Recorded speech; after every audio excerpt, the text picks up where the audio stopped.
नमस्कार मेरी प्यारी लॉयल फैमिली, मैं हूं मिस्टर एक्स और आज के पॉडकास्ट में आपके लिए एक बहुत ही डरावनी और बहुत ही कमाल की जबरदस्त कहानी लेकर के आया हूं। इस स्टोरी को एक नॉर्मल कहानी समझने की भूल मत करना। ये स्टोरी आपको हॉरर में एक अलग ही प्रकार का अनुभव देकर जाने वाली है और मैं यकीन के साथ कह सकता हूं कि आपने अभी तक ऐसी स्टोरी कहीं भी नहीं सुनी होगी। ये कहानी दक्ष नाम के एक लड़के की है और उसने अपनी लाइफ में बहुत ही बुरा फेस किया था, लेकिन अपने बुरे वक्त में ही उसे सबसे बड़ी ताकत मिलती है और वह अपने परिवार में पीढ़ियों से चली आ रही तकलीफ को दूर करने का बीड़ा उठाता है और इस पूरे सफर में ही उसे एक नए प्रकार का अनुभव मिलता है और उसी अनुभव को दक्ष ने आज हमारे साथ शेयर किया है। साथियों, मैं ये नहीं जानता कि जो स्टोरी मैं आज आपके साथ शेयर करने वाला हूँ उस पर आप कितना यकीन करेंगे, क्योंकि जिन्हें यकीन करना होगा वो करेंगे और जो यकीन नहीं करेंगे उनको दिखाने के लिए मेरे पास कोई प्रूफ नहीं है, क्योंकि ऐसी चीज़ों के कोई प्रूफ नहीं हुआ करते। इस स्टोरी में आपके सामने एक बहुत बड़ा रहस्य भी सामने आने वाला है। आपने भारत की उस जगह के बारे में काफ़ी सारी बातें भी सुनी होंगी, लेकिन सब के सब उन जगह को, उन बातों को केवल कहानी ही मानते हैं। लेकिन साथियों, हम भले ही इस मॉडर्न दुनिया में कितने ही तरक्की कर ले, लेकिन उस ईश्वरीय शक्ति को अभी तक पूरा नहीं जान पाए हैं। इस दुनिया में बहुत सी चीजें ऐसी हैं जो हमारे सामने रहते हुए भी हम उन्हें देख नहीं पाते हैं, क्योंकि ईश्वर ने इन चीजों पर पर्दा डाल रखा है। उन जगहों के रहस्यों पर केवल वही इंसान जा सकता है जिसके अंदर मजबूत इच्छा शक्ति हो, और दक्ष नाम के इस शख्स के अंदर भी वही मजबूत इच्छा शक्ति थी। तो इस स्टोरी को शुरू करें उससे पहले मुझे आपसे शिकायत है कि आजकल आप लोग मुझे अपने सुझाव शेयर नहीं कर रहे हैं। अरे भाई, कमेंट बॉक्स बनाए गए हैं तो वहां पर कुछ टिप्पणियां कीजिए। और हाँ, जो भी साथी पहली बार मेरे से स्टोरी सुन रहे हैं उनसे कहूंगा कि चैनल को सब्सक्राइब करके इस रिश्ते की गांठ को मजबूत कर लीजिए। तो चलिए, आज मैं आपको एक अनोखे और एक रहस्यमय भरे सफर पर लेकर चलता हूं। दक्ष एक नौजवान लड़का है जो कि हरियाणा का रहने वाला है, लेकिन वह राजस्थान में रहता है और वही की यूनिवर्सिटी से पढ़ाई कर रहा था। जिस समय उसने कॉलेज में प्रवेश किया उसकी आयु 19 वर्ष की थी। वह अपनी माँ के साथ ही रहता था, उसे केवल उसकी माँ ने ही पाला था। इसीलिए दक्ष अपनी माँ से बहुत प्यार करता था। उसे कॉलेज में लगभग 1 साल हो चुका था और इसी बीच उसकी मुलाकात अंतरा नाम की लड़की से हुई थी। दोनों में पहले दोस्ती हुई और फिर प्यार। अंतरा भी ऊंची उड़ान भरना चाहती थी, वह कुछ बनना चाहती थी। दक्ष भी होशियार स्टूडेंट था, उसे भी अपने जीवन में बहुत कुछ हासिल करना था। दक्ष और अंतरा बिल्कुल एक दूसरे के जैसे थे, सब कुछ बढ़िया था। दक्ष जब 20 वर्ष का हुआ तो एक दिन उसकी माँ ने उससे कहा, बेटा, जीवन में सब कुछ ठीक चल रहा है। दक्ष बोला, हाँ माँ, सब अच्छा है। दक्ष की माँ ने कहा, बस यही चाहती हूं मैं। दक्ष ने कहा, आप बताओ माँ, आपको कोई दिक्कत तो नहीं है ना? दक्ष की माँ ने कहा, हाँ, सब ठीक है, कभी कभी अकेलापन लगता है। दक्ष बोला, मैं जानता हूं माँ, आप अकेली हो, आप चिंता मत करो, एक दिन मैं बहुत नाम कमाऊंगा, हर कोई आपसे मिलने आएगा। दक्ष की माँ मुस्कुराकर कहती हैं, मुझे हर किसी की जरूरत नहीं है, मुझे बस मेरे अपनों की जरूरत है। दक्ष ने कहा, मैं हूं तो माँ। दक्ष की माँ बोली, हाँ तू तो है, लेकिन मैं चाहती हूं तू अब शादी कर ले ताकि घर में बहू आ जाए और मैं उसके साथ समय बिता सकूं। दक्ष हंसता है और कहता है, माँ कैसी बातें कर रही हो, एकदम फिल्मी। दक्ष की माँ कहती है, अरे इसमें फिल्मी क्या है, तू मेरा बेटा है, कभी तो बहू लानी ही है। दक्ष कहता है, हाँ लेकिन इतनी जल्दी क्या है, अभी तो मेरी पढ़ाई भी खत्म नहीं हुई है। दक्ष की माँ कहती है, हाँ तो पढ़ाई भी करता रहे और शादी भी कर ले, बहुत से लोग करते हैं, इसमें क्या बड़ी बात है। मेरे पास इतना तो है ही कि मैं तुम दोनों को बैठाकर खिला सकूं। जब तेरी पढ़ाई पूरी हो जाएगी, तू जॉब करने लगेगा तो सब ठीक हो जाएगा।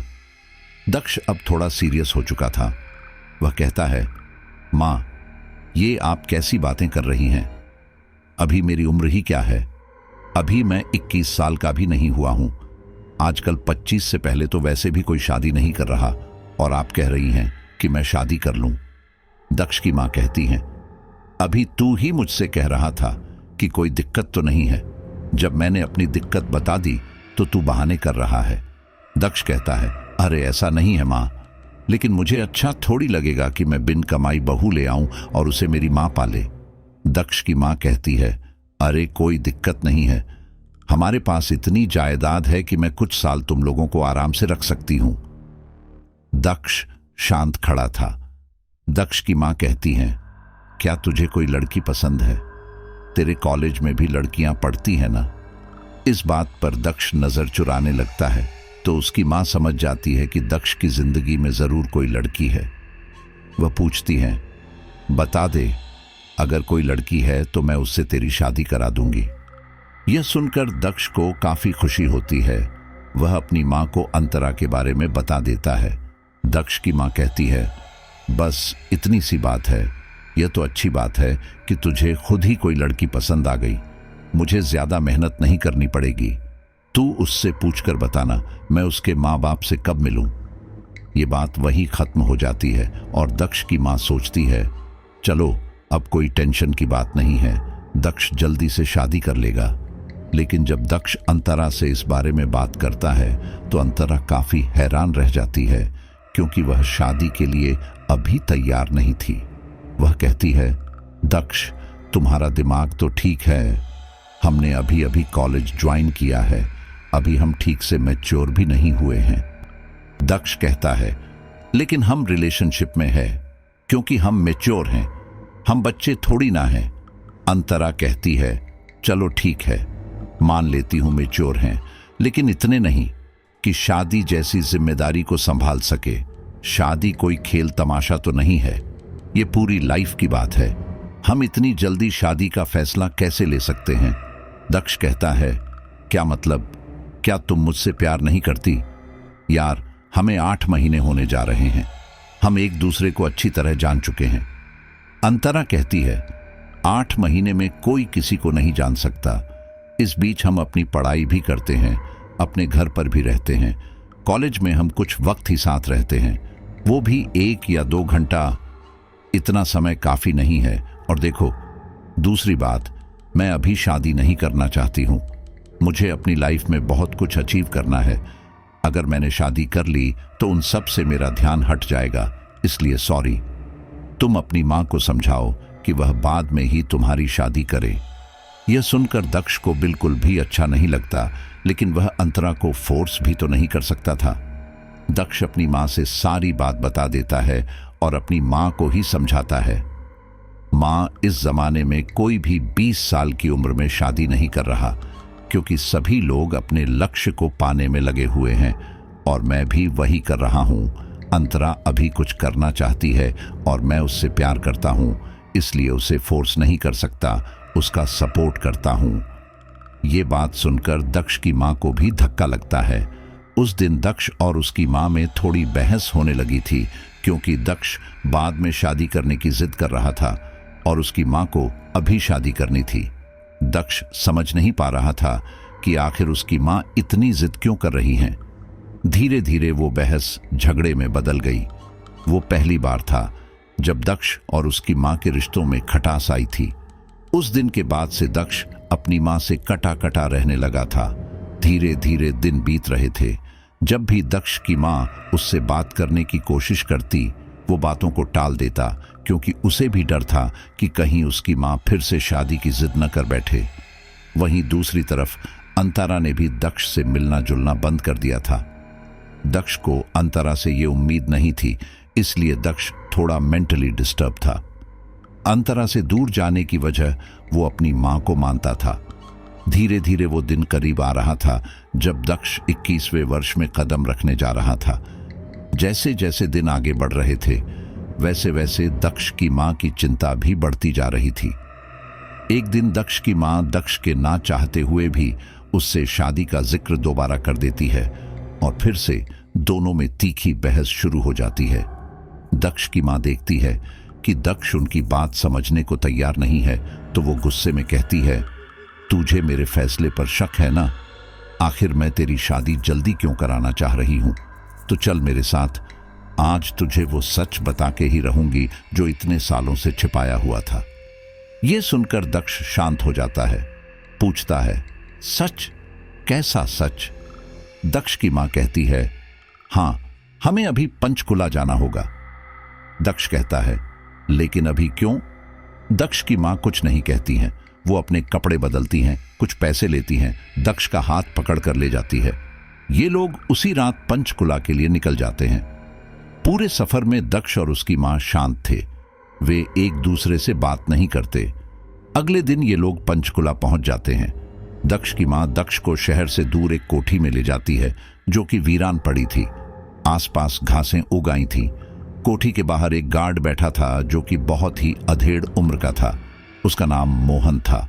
वह जैसे ही काशी मैडम यानी दक्ष की मां को देखता है तुरंत सलाम करता है। दक्ष की मां पूछती है, अंदर सब ठीक है ना? मोहन कहता है, जी मैडम, लेकिन फिर भी आप संभल के जाइए। मोहन काशी को एक चाबी देता है। दक्ष और उसकी उस कोठी में जाते हैं। उस कोठी में 8 कमरे बने हुए थे जो कि 2 मंजिलों में थे। वो एक आलीशान कोठी थी। दक्ष की मां तेज तेज कदमों से ऊपरी मंजिल पर जाती है। वहां एक कमरा था जिस पर एक बड़ा ताला लटका था और दरवाजे के नीचे काफी जगह छूटी हुई थी। दक्ष की मां दरवाजे से नीचे झांकती है तो उन्हें एक आदमी शांत लेटा हुआ दिखता है। फिर वह चाबी से ताला बड़े ही आराम से खोलती है कि बिल्कुल आवाज ना हो। दक्ष अपनी मां की एक एक चीज को बहुत अच्छे से नोट कर रहा था। उसे समझ नहीं आ रहा था कि उसकी मां क्या कर रही है। दक्ष पूछता है, मां, क्या बात है? कुछ बताओगे भी? हम यहां क्यों आए हैं? काशी हल्के से दरवाजा खोलती है तो उसे जंजीरों में जकड़ा हुआ एक आदमी दिखता है। उस आदमी के बाल और दाढ़ी बड़े हुए थे। उस कमरे में कोई दूसरा सामान नहीं था। दक्ष उस आदमी को हैरानी से देखता है। उस आदमी का चेहरा बहुत ही डरवाना लग रहा था। दक्ष कहता है, ये कौन है? दक्ष की मां कहती है, यही हैं तुम्हारे पापा। ये सुनकर दक्ष को यकीन नहीं होता। वह कहता है, क्या ये मेरे पापा हैं? लेकिन आपने तो कहा था कि मेरे पापा अब इस दुनिया में नहीं हैं। जब मैं आपके पेट में था तभी उनका देहांत हो गया था, तो ये मेरे पापा। दक्ष की मां कहती है, हां, मैंने तुमसे झूठ कहा था, यही तुम्हारे पापा हैं। अपने पापा की हालत देखकर दक्ष की आंखों में आंसू आ जाते हैं और वह पूछता है, लेकिन इनकी ये हालत कैसे हुई? दक्ष की मां कहती है, एक श्राप की वजह से, वही श्राप जिससे मैं तुम्हें बचाना चाहती हूं। दक्ष हैरानी से पूछता है, क्या श्राप? कैसे श्राप? दक्ष की मां कहती है, मैं यह तो नहीं जानती कि आखिर उस श्राप की असली वजह क्या है, लेकिन मैं इतना जानती हूं कि हमारे पूर्वजों को एक सिद्ध पुरुष ने यह श्राप दिया था कि हमारे वंश से जिस किसी ने भी 21 वर्ष के पश्चात विवाह किया, उस पर 13 प्रेतों का साया आ जाएगा और वह पागल हो जाएगा। दक्ष ने कहा, यह कैसा अजीब श्राप है और श्राप भला क्यों दिया गया? हमारे पूर्वजों ने ऐसा क्या पाप किया था जो किसी ने ऐसा श्राप दे दिया? दक्ष की मां ने कहा, मैं खुद इस रहस्य को नहीं जानती हूं और शायद हमारी पिछली कुछ पीढ़ियां भी नहीं जानती थीं जिन्हें श्राप मिला था। ये केवल वही जानते थे और शायद उन्होंने कभी किसी को यह बताया ही नहीं कि उन्हें श्राप क्यों मिला। हमें बस इतना ही पता है कि 21 वर्ष से पहले विवाह कर लिया तो जीवन सफल है, सब कुछ सामान्य होगा जैसे दूसरे लोगों का जीवन होता है। लेकिन अगर 21 वर्ष के पश्चात किया तो उसका अंजाम यही होता है जो तुम अपने सामने देख रहे हो। दक्ष एकटक अपने पिता को देखे जा रहा था। उसके पिताजी चुपचाप चैन की नींद सो रहे थे। काशी खिड़की के बाहर की तरफ झांक रही थी। इतने में ही दक्ष अपने पिता के पास गया और उनके कंधे पर हाथ रखा। जैसे ही उसने अपने पिता को छुआ, उसके पिता हड़बड़ा कर उठे। दक्ष डर के मारे पीछे गिर गया। अपने सामने एक व्यक्ति को पाकर उसके पिता किसी खूंखार जानवर की तरह करने लगे। वह दक्ष पर दहाड़ने लगे। वो दक्ष को पकड़ना चाहते थे, लेकिन दक्ष उनसे थोड़ा दूर था। दक्ष को भी समझ नहीं आ रहा था कि आखिर उसके पिताजी क्या कर रहे हैं। वह अपना बहुत बड़ा सा मुंह खोल रहे थे और उनके मुंह से लार टपक रही थी। यह सब कुछ घिनौना था और दक्ष की समझ से बाहर था। दक्ष के पिता की आवाज सुनकर काशी तुरंत पलटकर देखती है तो हैरान रह जाती है। वह जल्दी से दक्ष को उठाती है और कमरे के बाहर ले जाती है। दक्ष घबराया हुआ था। काशी का भी यही हाल था। वह जल्दी से उस कमरे का ताला लगा देती है और दक्ष को नीचे ले जाती है। जब तक वह नीचे पहुंचती है तो मोहन कुछ नाश्ते पानी का सामान ले आया था। वह काशी और दक्ष को घबराया हुआ देखकर पूछता है, क्या हुआ मैडम, क्या आप साहब के कमरे में गई थी? काशी ने कहा, हाँ। मोहन घबराते हुए बोला, कुछ हुआ तो नहीं ना? काशी ने कहा, नहीं, सब कुछ ठीक है। मोहन बाहर चला गया और काशी ने दक्ष को खाने के लिए दिया, लेकिन दक्ष ने कुछ नहीं खाया। वह बोला, माँ, आप मुझे ये बताइए कि ये सब क्या है? मेरे पापा को क्या हुआ है? वह पागलों की तरह हरकतें क्यों कर रहे हैं? दक्ष की माँ कहती हैं, तुम्हारे पिताजी भी तुम्हारी ही तरह थे। हालांकि उस जमाने में 20 से 21 साल में शादियां हो जाती थीं। ये सब तो अभी चला है कि हमें पहले सेटल होना है, पहले कुछ करना है।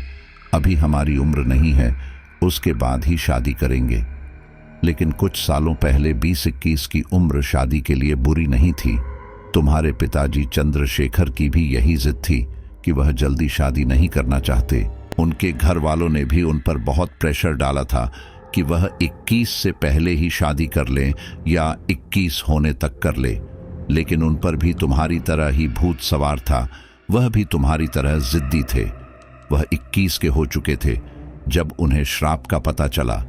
वह 21 वर्ष में 2 महीने आगे ही हुए होंगे कि उन्होंने डर से मुझसे शादी कर ली।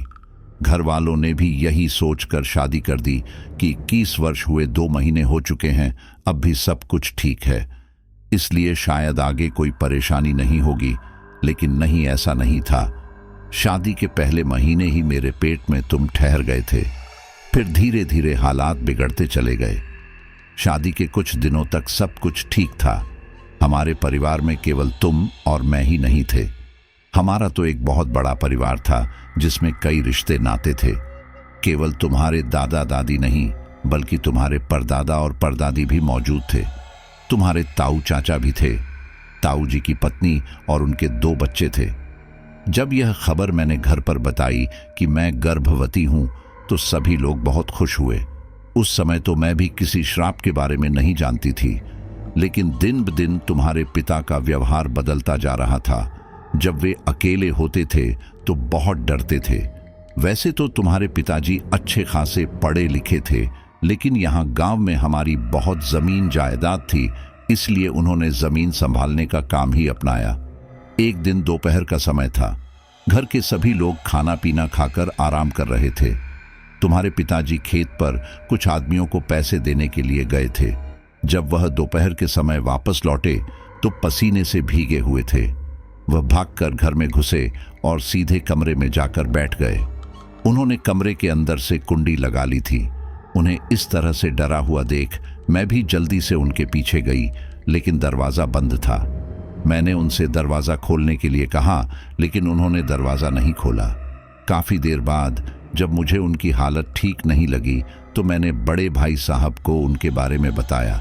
जब घर के सभी लोगों से दरवाज़ा खोलने के लिए कहा तो उन्होंने दरवाज़ा खोला। उनके चेहरे पर डर अब भी झलक रहा था। सभी ने उनसे पूछा कि वह इतने डरे हुए क्यों हैं, लेकिन वह कुछ नहीं बता पाए। रात तक वह नॉर्मल हो गए थे। उन्होंने पेट भर खाना खाया और फिर हम दोनों कमरे में सोने चले गए। रात करीब 2:30 बजे का समय होगा। उन्होंने मुझे कसकर पकड़ा। जब उन्होंने मुझे पकड़ा, मेरी नींद तभी खुल गई। मैंने उनसे पूछा, क्या हुआ? उन्होंने कहा, प्लीज मुझे छोड़कर मत जाना, वहां अलमारी के पीछे कोई है। मैंने उनसे पूछा, कहां? इस अलमारी के पीछे। उन्होंने हाँ में सिर हिलाया। मैंने कहा, रुको, मैं देख कर आती हूं। बंद कमरे में भला कोई कैसे आ सकता है? लेकिन वह मुझे उठने नहीं दे रहे थे। फिर भी मैं जबरदस्ती बिस्तर से उठी और तुम्हारे पिताजी अपने ऊपर चादर तान कर बैठ गए। मैं अलमारी के पास गई, वहां कुछ भी नहीं था। जैसे ही मैं तुम्हारे पापा के पास वापस गई, उन्होंने मुझे धक्का दे दिया और वह चिल्लाकर बोले, चली जाओ मेरे पास से, दूर हटो मुझसे। मैंने लाइट जलाई ताकि उन्हें मैं ठीक से दिखाई दे सकूं। मुझे लगा उन्हें किसी और का धोखा हो रहा होगा, लेकिन लाइट जलाने पर वह और गुस्सा करने लगे।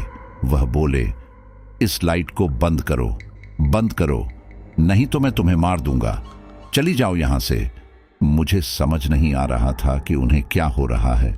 मैं बस उन्हें समझाना चाह रही थी कि उन्होंने पास में रखा फूलदान मेरे सिर पर मार दिया। मैं उस समय बेहोश हो गई। मुझे नहीं पता उसके बाद क्या हुआ, लेकिन जब मेरी आंख खुली तो सारा परिवार मेरे पास था, केवल तुम्हारे पिताजी ही नहीं थे। होश आने पर मुझे मेरी जेठानी ने बताया कि मैं सुबह 10 बजे तक भी कमरे से बाहर नहीं आई थी और ना ही चंद्रशेखर बाहर निकले थे। घर वालों को अजीब लग रहा था, इसलिए वे लोग मुझे मेरे कमरे में बुलाने आए, लेकिन हम में से किसी ने भी दरवाज़ा नहीं खोला। ऐसे में तुम्हारे ताऊ जी ने दरवाज़ा तोड़ दिया और मुझे ज़मीन पर बेहोश पाया। मेरे सिर से खून निकल रहा था। तुम्हारे पिताजी चंद्रशेखर बिस्तर पर सो रहे थे। इसके बाद वे लोग मुझे जल्दी से डॉक्टर के पास लेकर गए और इलाज कराया। दक्ष ने पूछा, उस समय पिताजी कहाँ थे? काशी ने कहा, वह घर पर ही थे। जब घर वालों ने मुझे बेहोश देखा था, तब उन्होंने तुम्हारे पिताजी से पूछा था कि काशी की चोट कैसे लगी, तो उन्हें कुछ याद ही नहीं था। यह सुनकर मुझे भी बहुत अजीब लगा। मुझे अच्छे से याद है कि तुम्हारे पिताजी ने ही मुझे मारा था, लेकिन मैंने यह बात उस समय घर में किसी को नहीं बताई, क्योंकि बेकार में सब उन्हें गलत कहते। मेरे पेट में पल रहे तुम भी ठीक ठाक थे, इसलिए मुझे किसी से कोई शिकायत नहीं थी। मैं बस यह जानना चाहती थी कि आखिर तुम्हारे पिताजी के साथ परेशानी क्या है। जब मैं वापस घर आई, तब उन्होंने एक बार भी मुझसे मेरी तबीयत के बारे में नहीं पूछा। वह अपने में ही खोए रहते थे। एक रात जब मैं सो रही थी और अचानक मेरी आंख खुली, तो मैंने देखा कि तुम्हारे पिताजी बिस्तर पर नहीं हैं। उन्हें वहां ना पाकर मैं घबरा गई, क्योंकि कुछ दिनों से उनकी तबीयत ठीक नहीं थी। मैं जल्दी से बाहर जा ही रही थी कि तभी मेरी नज़र खिड़की पर पड़ी। मैंने देखा कि तुम्हारे पिताजी बगीचे में पड़े झूले को झूला रहे हैं, जो कि खाली था, और खाली झूले को झुलाना अशुभ माना जाता है। उनके चेहरे पर अभी भी वही डर था जो मैंने कुछ दिनों पहले देखा था, लेकिन वह फिर भी झूला हिला रहे थे। मैंने घड़ी में समय देखा तो रात के 3 बज रहे थे। मैं चुपचाप बगीचे में गई। मैंने तुम्हारे पिताजी को आवाज लगाई, लेकिन उन्होंने मेरी आवाज नहीं सुनी। फिर मैं उनके पास गई। जैसे ही मैंने उनसे कहा, सुनिए, वह एकदम डर गए। मैंने उन्हें संभाला। अरे क्या हुआ?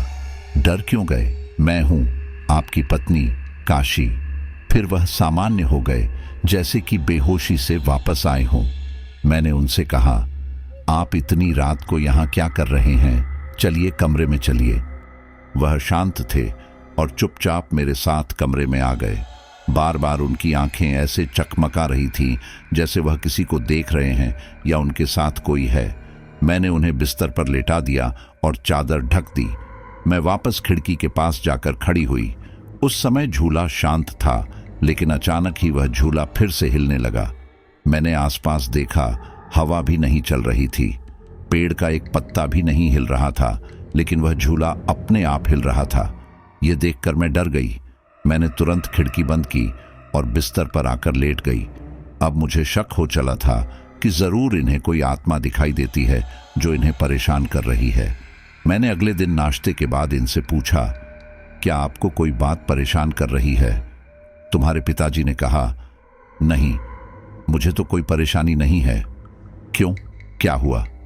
मैंने उनसे कहा, आपका व्यवहार कुछ दिनों से बदला बदला लग रहा है। मुझे आपकी तबीयत ठीक नहीं लग रही है। मेरी मानो तो कुछ दिन आप घर पर आराम करो और कन्हैया को जमीन पर भेज दिया करो। आप कुछ दिन घर पर आराम करिए। यह सुनकर वह मुझ पर चिल्लाए, तुम्हारा दिमाग खराब है। तुम होती कौन हो मुझे यह बताने वाली? ये काम मुझे करना है या नहीं? तुम औरत हो, औरत बन के रहो, मेरे काम में दखल मत दो। उनका यह व्यवहार देखकर मैं घबरा गई। उससे पहले उन्होंने मुझसे कभी भी ऐसे बात नहीं की थी। मैं नहीं जानती कि उनका व्यवहार क्यों बदला। हैरानी तो मुझे उस दिन हुई जब मैंने एक रात उन्हें फिर से बिस्तर पर नहीं देखा। वो उस दिन भी घर में नहीं थे। मैंने बगीचे में देखा तो वह बगीचे में भी नहीं थे। मैं हाथ में टॉर्च लिए इधर उधर ढूंढने लगी। तभी मैंने देखा कि आगे वाली पुलिया के पास एक आदमी जमीन पर बैठा कुछ खा रहा है। न जाने क्यों मेरे मन में एक डर था कि कहीं वो तुम्हारे पापा ही तो नहीं। मैं हल्के हल्के कदमों से उस ओर बढ़ रही थी और जब मैं उनके करीब गई तो मैंने देखा कि वह सच में तुम्हारे पापा ही थे। उनका चेहरा इतना भयानक लग रहा था कि मैं बयां ही नहीं कर सकती। और पता है वह क्या खा रहे थे? वह सड़क का एक जंगली कुत्ता खा रहे थे। उसका कच्चा मांस खा रहे थे। उन्हें इस हाल में देखकर उसी समय मेरी चीख निकल गई और मेरे हाथ से टॉर्च नीचे गिर गई। फिर मुझे कुछ याद नहीं कि क्या हुआ। जब मुझे होश आया तो मैं अपने कमरे में थी। एक बार फिर सब लोग मेरे आसपास खड़े थे और मुझसे कल रात के बारे में पूछ रहे थे, लेकिन अब मैंने उन्हें सारी बात बता दी। मेरी बात पर उन्हें यकीन ही नहीं आ रहा था। वे बोले, ऐसा कैसे हो सकता है? चंद्रशेखर तो सुबह घर पर ही था। जब गांव वालों ने हमें तुम्हारी खबर दी कि काशी पुलिया पर बेहोश पड़ी है, तब चंद्रशेखर अपने कमरे में सो रहा था। मैं घर वालों से रो रो कर कह रही थी कि मैं सच कह रही हूं। वो वहां पुलिया पर थे और कुत्ते का मांस खा रहे थे, लेकिन किसी ने मेरी बात पर यकीन नहीं किया। उस दिन के बाद से मुझे तुम्हारे पिताजी के साथ अकेले रुकते हुए डर लगता था। इस घटना के 2 दिन बाद हमारे खेत की जमीन पर एक आदमी का शव मिला। उसका आधा चेहरा गायब था। ऐसा लग रहा था जैसे किसी ने उसका चेहरा काटा या खाया है। जब उसके कपड़ों से उसकी पहचान की गई तो पता चला कि यह पास के ही मनोहर काका है, जो कि हमारे खेत पर रात रखवाली करने के लिए आते हैं। उनका इतना बुरा हाल देखकर गांव की भीड़ वहीं जमा हो गई। पुलिस भी आई, लेकिन कुछ पता नहीं चल पाया कि आखिर इनका ये हाल किसने किया। बस वहां पर तुम्हारे पिताजी चंद्रशेखर की मौजूदगी के सबूत जरूर मिले, लेकिन सभी ने कहा कि वह ऐसा क्यों करेंगे, वह मनोहर जी को क्यों मारेंगे, जबकि वह तो उनके सेवक थे और खेत भी उन्हीं का है, तो उनकी मौजूदगी के सबूत होना कोई बड़ी बात नहीं। तब लोगों को लगा कि शायद कोई जंगली जानवर आया होगा और उसी ने मनोहर जी को मारा होगा। लेकिन हैरानी की बात थी कि उनके शरीर पर कहीं कोई और भी चोट का निशान नहीं था। एक खरोंच तक नहीं थी। कुछ ही दिन बीते थे कि नहर के पास ठीक ऐसा ही एक शव और मिला। इस बार उसका पूरा चेहरा ही गायब था और हाथ आधा कटा हुआ था। एक बार फिर पुलिस को बुलाया गया। पुलिस ने जब जांच पड़ताल की तो उन्हें एक बार फिर कुछ नहीं मिला। आसपास कई लोगों के चलने फिरने के निशान तो थे, लेकिन पुलिस आखिर कैसे पता लगाती कि किस किस के निशान हैं। गांव में इस तरह से 2 मौतें हो चुकी थीं और लोग इसे किसी शेर का काम समझ रहे थे। अब सभी लोग शाम होने से पहले पहले अपने घरों में छिप जाया करते थे। कोई भी बाहर नहीं निकल रहा था। कुछ दिनों तक सब कुछ ठीक था। इसी बीच तुम्हारे पिताजी घर पर पागलों जैसी हरकतें करते थे। हालांकि उनके व्यवहार में होता परिवर्तन अब घर वालों को भी नजर आ रहा था, लेकिन इस बारे में वे मुझसे ही पूछते थे, क्योंकि जब वह चंद्रशेखर जी से पूछते थे तो उन्हें उल्टा जवाब ही मिलता था। फिर एक दिन 2 भाई नरेश और हिमांक नहर से वापस आ रहे थे। उनकी साइकिल में पंचर हो गया था, जिस वजह से उन्हें देर हो गई थी और अंधेरा होने लगा था। रात के करीब 11 बजे का समय था कि तभी उन दोनों ने तुम्हारे पिताजी को देखा। नरेश तुम्हारे पिताजी से बोला, अरे आप इतनी रात को यहाँ क्या कर रहे हैं? पूरे गांव में शेर और तेंदुए का खौफ फैला हुआ है। आप भी अपने घर में जाकर बैठिए। इतना ही कहना था कि तुम्हारे पिताजी ने हिमांक पर हमला कर दिया। नरेश को समझ नहीं आया कि चंद्रशेखर जी को ये क्या हुआ, वे इस तरह से हमला क्यों कर रहे हैं। उसने अपने भाई और चंद्रशेखर को अलग करने की कोशिश की, लेकिन चंद्रशेखर जी ने इतनी मजबूती के साथ हिमांक को पकड़ रखा था कि वह उसे अलग ही नहीं कर पाए। नरेश के सामने ही तुम्हारे पिताजी ने हिमांक को जान से मार दिया था और वह उसके चेहरे का कच्चा मांस खा रहे थे। नरेश को समझते हुए देर नहीं लगी कि गांव में ये सब कोई और नहीं, बल्कि चंद्रशेखर जी ही कर रहे हैं। हिमांक तो अब मर चुका था, इसलिए नरेश ने वहां से भाग जाना ही बेहतर समझा। उसने अपनी साइकिल वहीं छोड़ी और बचता बचाता अपने घर तक पहुंचा। उसने उसी समय अपने घर में यह बात बताई। धीरे धीरे रात के समय यह बात पूरे गांव में फैल गई। सभी लोग हमारे घर के आगे इकट्ठा हो गए और चंद्रशेखर जी को बुलाने लगे। जब गांव वालों ने चंद्रशेखर जी की हरकतों के बारे में ससुर जी को बताया तो उन्हें यकीन नहीं हुआ, लेकिन नरेश की बातों को झूठलाया नहीं जा सकता। इसीलिए सभी लोग उस जगह पर पहुंचे जहां पर नरेश और हिमांक को चंद्रशेखर जी मिले थे। वहां पहुंचकर देखा तो सच में हिमांक की लाश पड़ी थी और उसके शरीर का भी वही हाल हुआ था जो अब तक 2 लोगों का हो चुका था, लेकिन वहां चंद्रशेखर जी नहीं थे। तुम्हारे दादाजी इस बात को मानने के लिए तैयार नहीं थे कि चंद्रशेखर जी ने यह सब क्या किया है।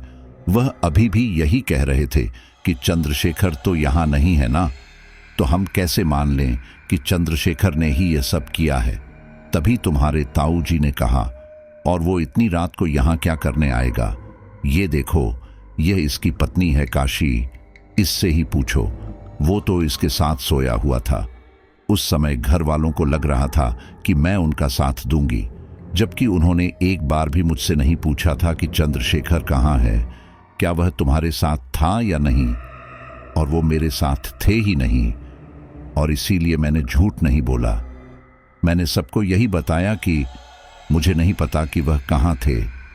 जब लोगों की आवाज से मेरी आंख खुली तो चंद्रशेखर जी मेरे पास नहीं थे। ये सुनकर गांव वालों का गुस्सा भड़क गया और वह चंद्रशेखर को बुलाने की मांग करने लगे। अब हालात हाथ से निकलते जा रहे थे। तुम्हारे ताऊ जी ने चंद्रशेखर जी को घर में सब जगह ढूंढा, लेकिन वह कहीं नहीं मिले। सुबह होते होते पुलिस भी गांव में आ गई और सभी ने चंद्रशेखर जी के बारे में शिकायत कर दी। जिस समय पुलिस गांव में आई थी उसी समय चंद्रशेखर जी घर में घुस रहे थे कि तभी भीड़ ने चंद्रशेखर जी को पकड़ लिया और उन्हें मारने लगी। इसके बाद पुलिस ने जैसे तैसे करके चंद्रशेखर जी को भीड़ से बचाया और थाने ले गई। वहां पर पूछताछ में चंद्रशेखर जी ने कुछ भी नहीं बताया। उन्हें कुछ भी याद नहीं था। उनके चेहरे पर अभी भी डर बना हुआ था। वह पहले से ज्यादा कमजोर हो चुके थे। हमारे परिवार की गांव में अच्छी खासी साख थी, इसीलिए पुलिस वालों ने चंद्रशेखर जी पर कोई जुल्म नहीं किया। उन्हें वहीं थाने में बंद कर दिया। शाम तक जब सब कुछ शांत हुआ तो ससुर जी थाने गए। उन्होंने वहां पुलिस वालों से बातचीत की ताकि वो चंद्रशेखर जी को छोड़ दें, लेकिन पुलिस वालों ने साफ मना कर दिया। ससुर जी उतरे हुए मुंह से वापस घर आ गए। अब क्योंकि हम इज्जतदार घर से थे, इसीलिए थाने में चंद्रशेखर जी को रात में ढाबे से अच्छा खाना मंगा के भी दिया। लेकिन जैसे ही पुलिस के एक सिपाही ने बैरक का दरवाजा खोला, चंद्रशेखर जी ने उस सिपाही की गर्दन पकड़ ली और दबाने लगा।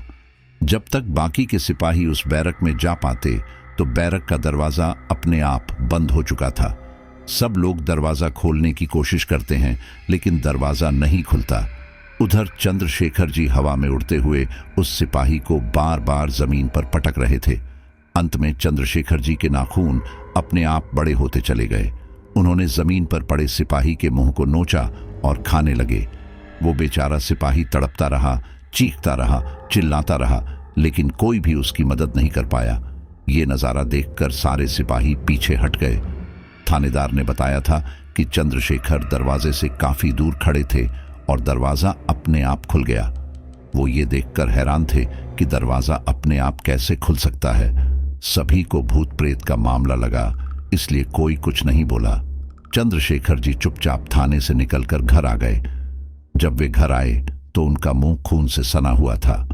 उन्हें इस हाल में देखकर घर वालों को अब विश्वास हो गया था कि सारा दोष चंद्रशेखर जी का ही है।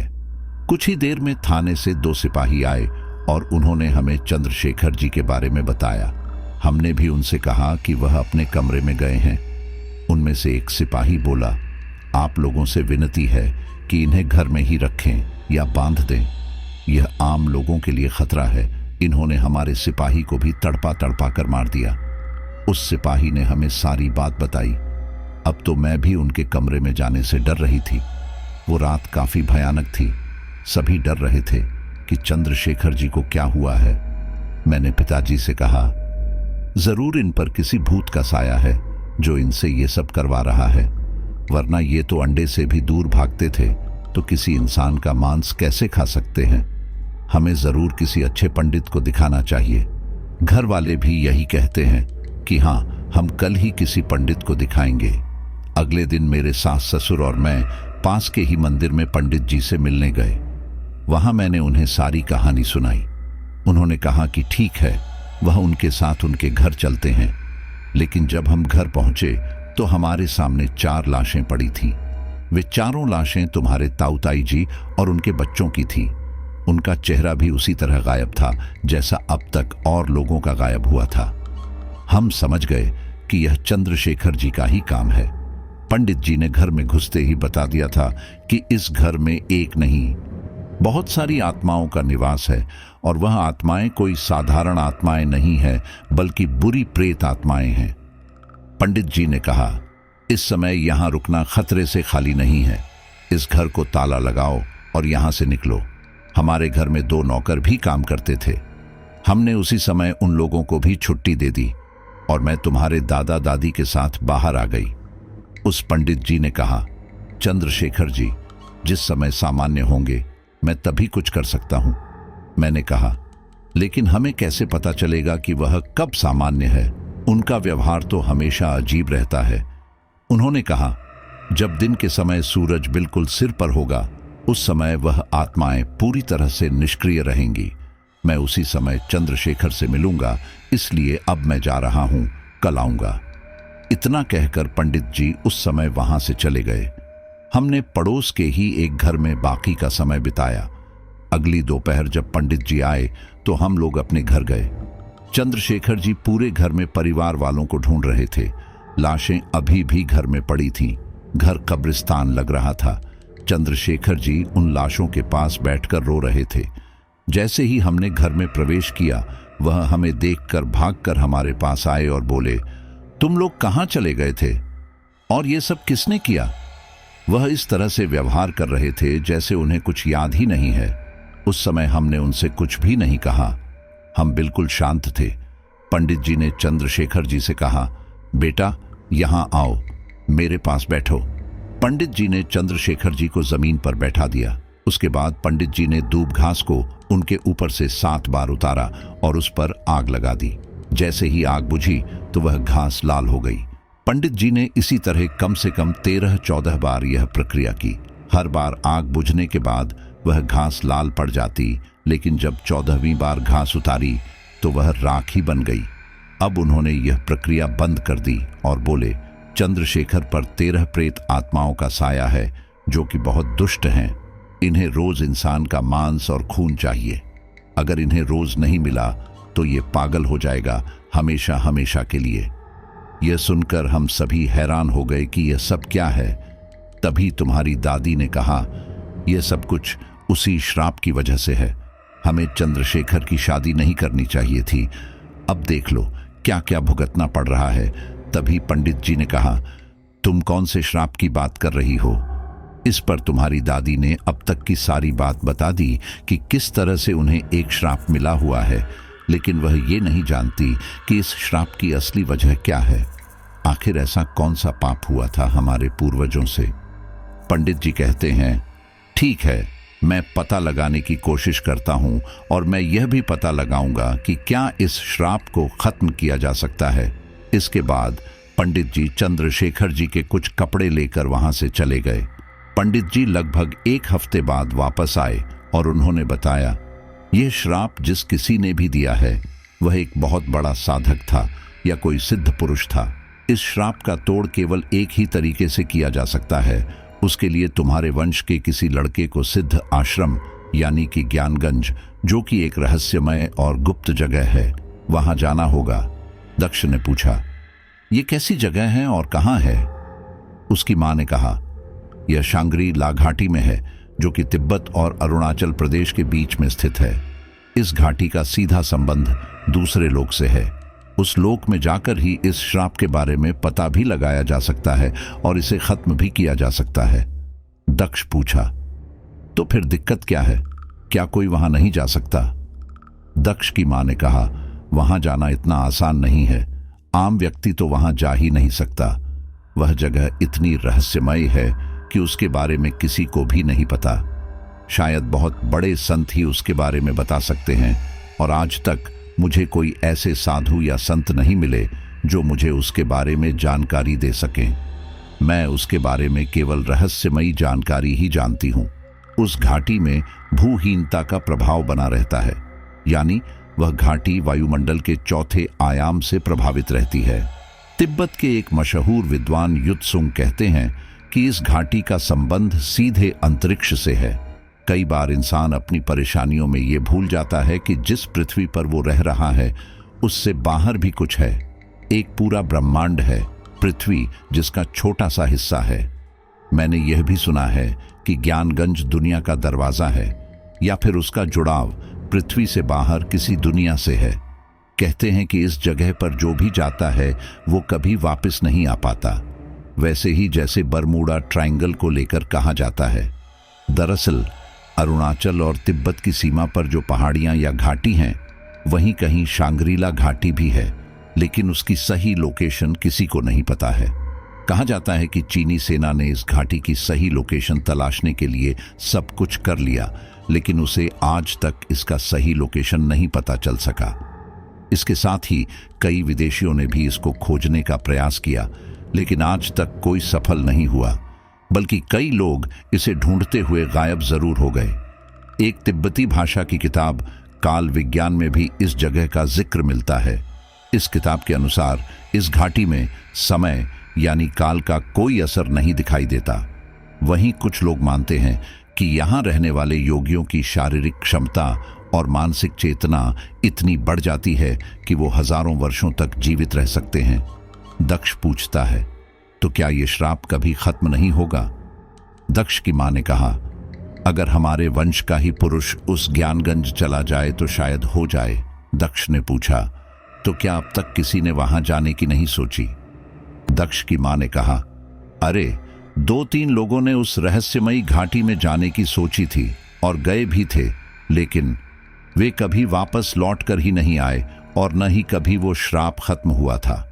शायद वे लोग अन्य लोगों की तरह गायब हो गए और अब कभी भी लौट कर नहीं आएंगे। उनकी हालत तो बहुत बुरी हो रही है। दक्ष की मां ने कहा, पंडित जी ने कहा कि हमें चंद्रशेखर जी को कैद करना होगा, वरना ये तबाही मचा देंगे। इस बात के लिए हम लोग राजी हो गए थे। जिस समय पंडित जी चंद्रशेखर जी को बंद करने के लिए मंत्रों का जाप कर रहे थे, उसी समय चंद्रशेखर जी ने तुम्हारे दादाजी और दादी जी पर भी हमला कर दिया था। जब वे मेरी तरफ बढ़े तो पंडित जी ने उनके ऊपर अभिमांत्रित राख डाल दी, जिससे वो थोड़ा काबू में आ सके।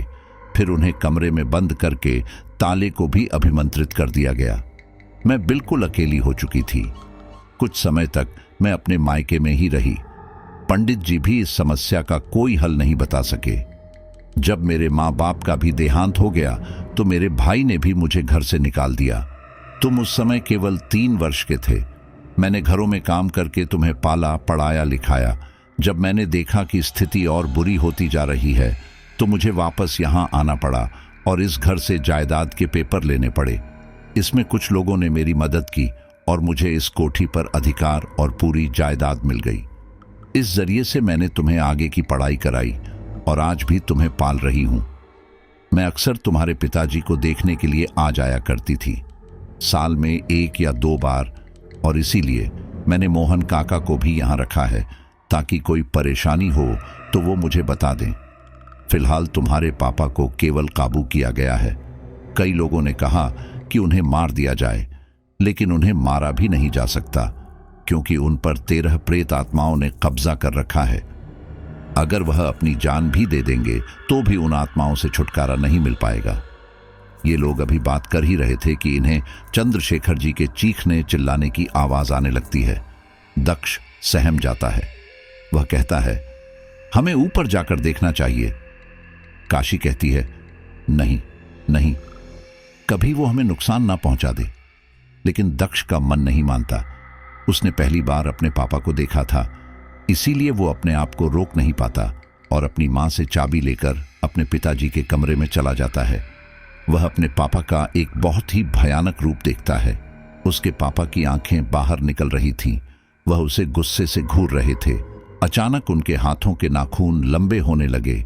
जैसे ही उन्होंने दक्ष को देखा, अपने आप उनकी जंजीर टूट गई। वह एकदम दक्ष के ऊपर दौड़े कि तभी काशी बीच में आ गई। दक्ष के पिता ने उसकी माँ की गर्दन को एक ही झटके में तोड़ दिया। उसकी माँ की मृत्यु उसी समय हो गई। दक्ष ये देखकर सहम गया। वह कंपाते हुए पैरों से वापस बाहर चला गया। उसने जल्दी से ताला लगाया। उसे समझ नहीं आ रहा था कि पापा इतने खूंखार कैसे हो सकते हैं। वह डर से कंपा रहा था। वह जल्दी से मोहन काका के पास गया और उन्हें सारी बात बताई। मोहन को भी पसीने आने लगे। उन्होंने कहा, तुम्हें उनके कमरे में नहीं जाना चाहिए था। हे भगवान, अब क्या होगा? तुमने वो ताला लगा दिया ना? दक्ष ने कहा, हाँ, मैंने वो ताला लगा दिया। मोहन जी ने कहा, देखो, उनके कमरे में कोई नहीं जाता। मैं उन्हें खाना भी दरवाजे के नीचे से देता हूं। दक्ष को जब समझ आता है कि उसकी मां मर चुकी है तो वह फूट फूट कर रोने लगता है। मोहन काका उसे समझाते हैं। फिर वह गांव के कुछ लोगों को उस कोठी में लेकर जाते हैं और काशी के बारे में बताते हैं। चंद्रशेखर जी के बारे में सारा गांव जानता था। सभी लोग कोठी में जाने से डर रहे थे, लेकिन बड़े बुजुर्ग यह भी जानते थे कि काशी एक अच्छी औरत थी। वे लोग कहते हैं कि काशी को हमें इस हाल में वहां नहीं छोड़ना चाहिए। हमें उसका क्रियाकर्म करना चाहिए। इसके बाद गांव के कुछ लोग बहुत ही सावधानी के साथ दोपहर के 12 बजे करीब काशी की लाश को उस कमरे से बाहर ले आते हैं और उसी गांव में काशी का क्रियाकर्म कर दिया जाता है। कुछ लोग मिलकर चंद्रशेखर को फिर से जंजीरों में बांध देते हैं। दक्ष अब अकेला हो चुका था। वह अपने अन्य रिश्तेदारों के बारे में भी नहीं जानता था।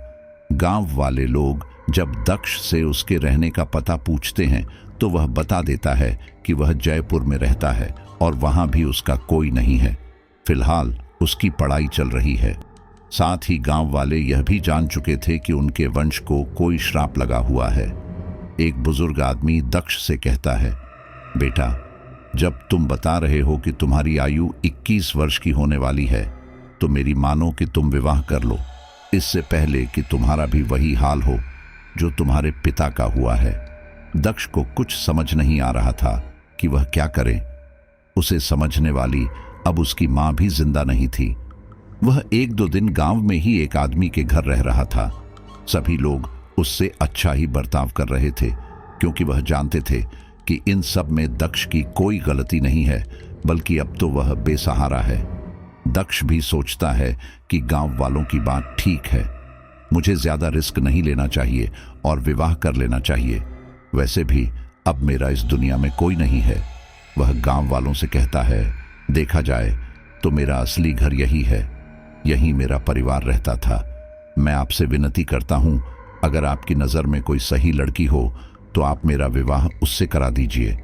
फिलहाल तो मैं कोई काम नहीं करता, लेकिन हमारे पास अभी इतना है कि मैं उस लड़की को ठीक से रख पाऊंगा। पढ़ाई खत्म होते ही मैं कोई काम भी करने लगूंगा। दक्ष के इस फैसले पर किसी को कोई आपत्ति नहीं थी, लेकिन ऐसे में भला कौन अपनी लड़की दक्ष को देता। सभी को डर था कि उस लड़की का भी वही हाल ना हो जो काशी का हुआ है।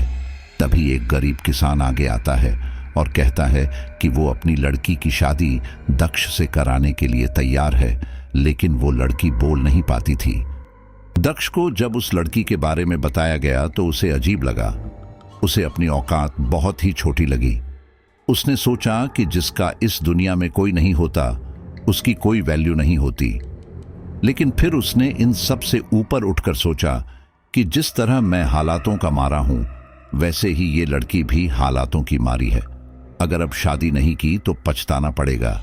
शादी करके कम से कम सुकून से मर तो जाऊंगा। इसीलिए वो उस लड़की से शादी करने के लिए हां कर देता है। उसका नाम चित्रा था।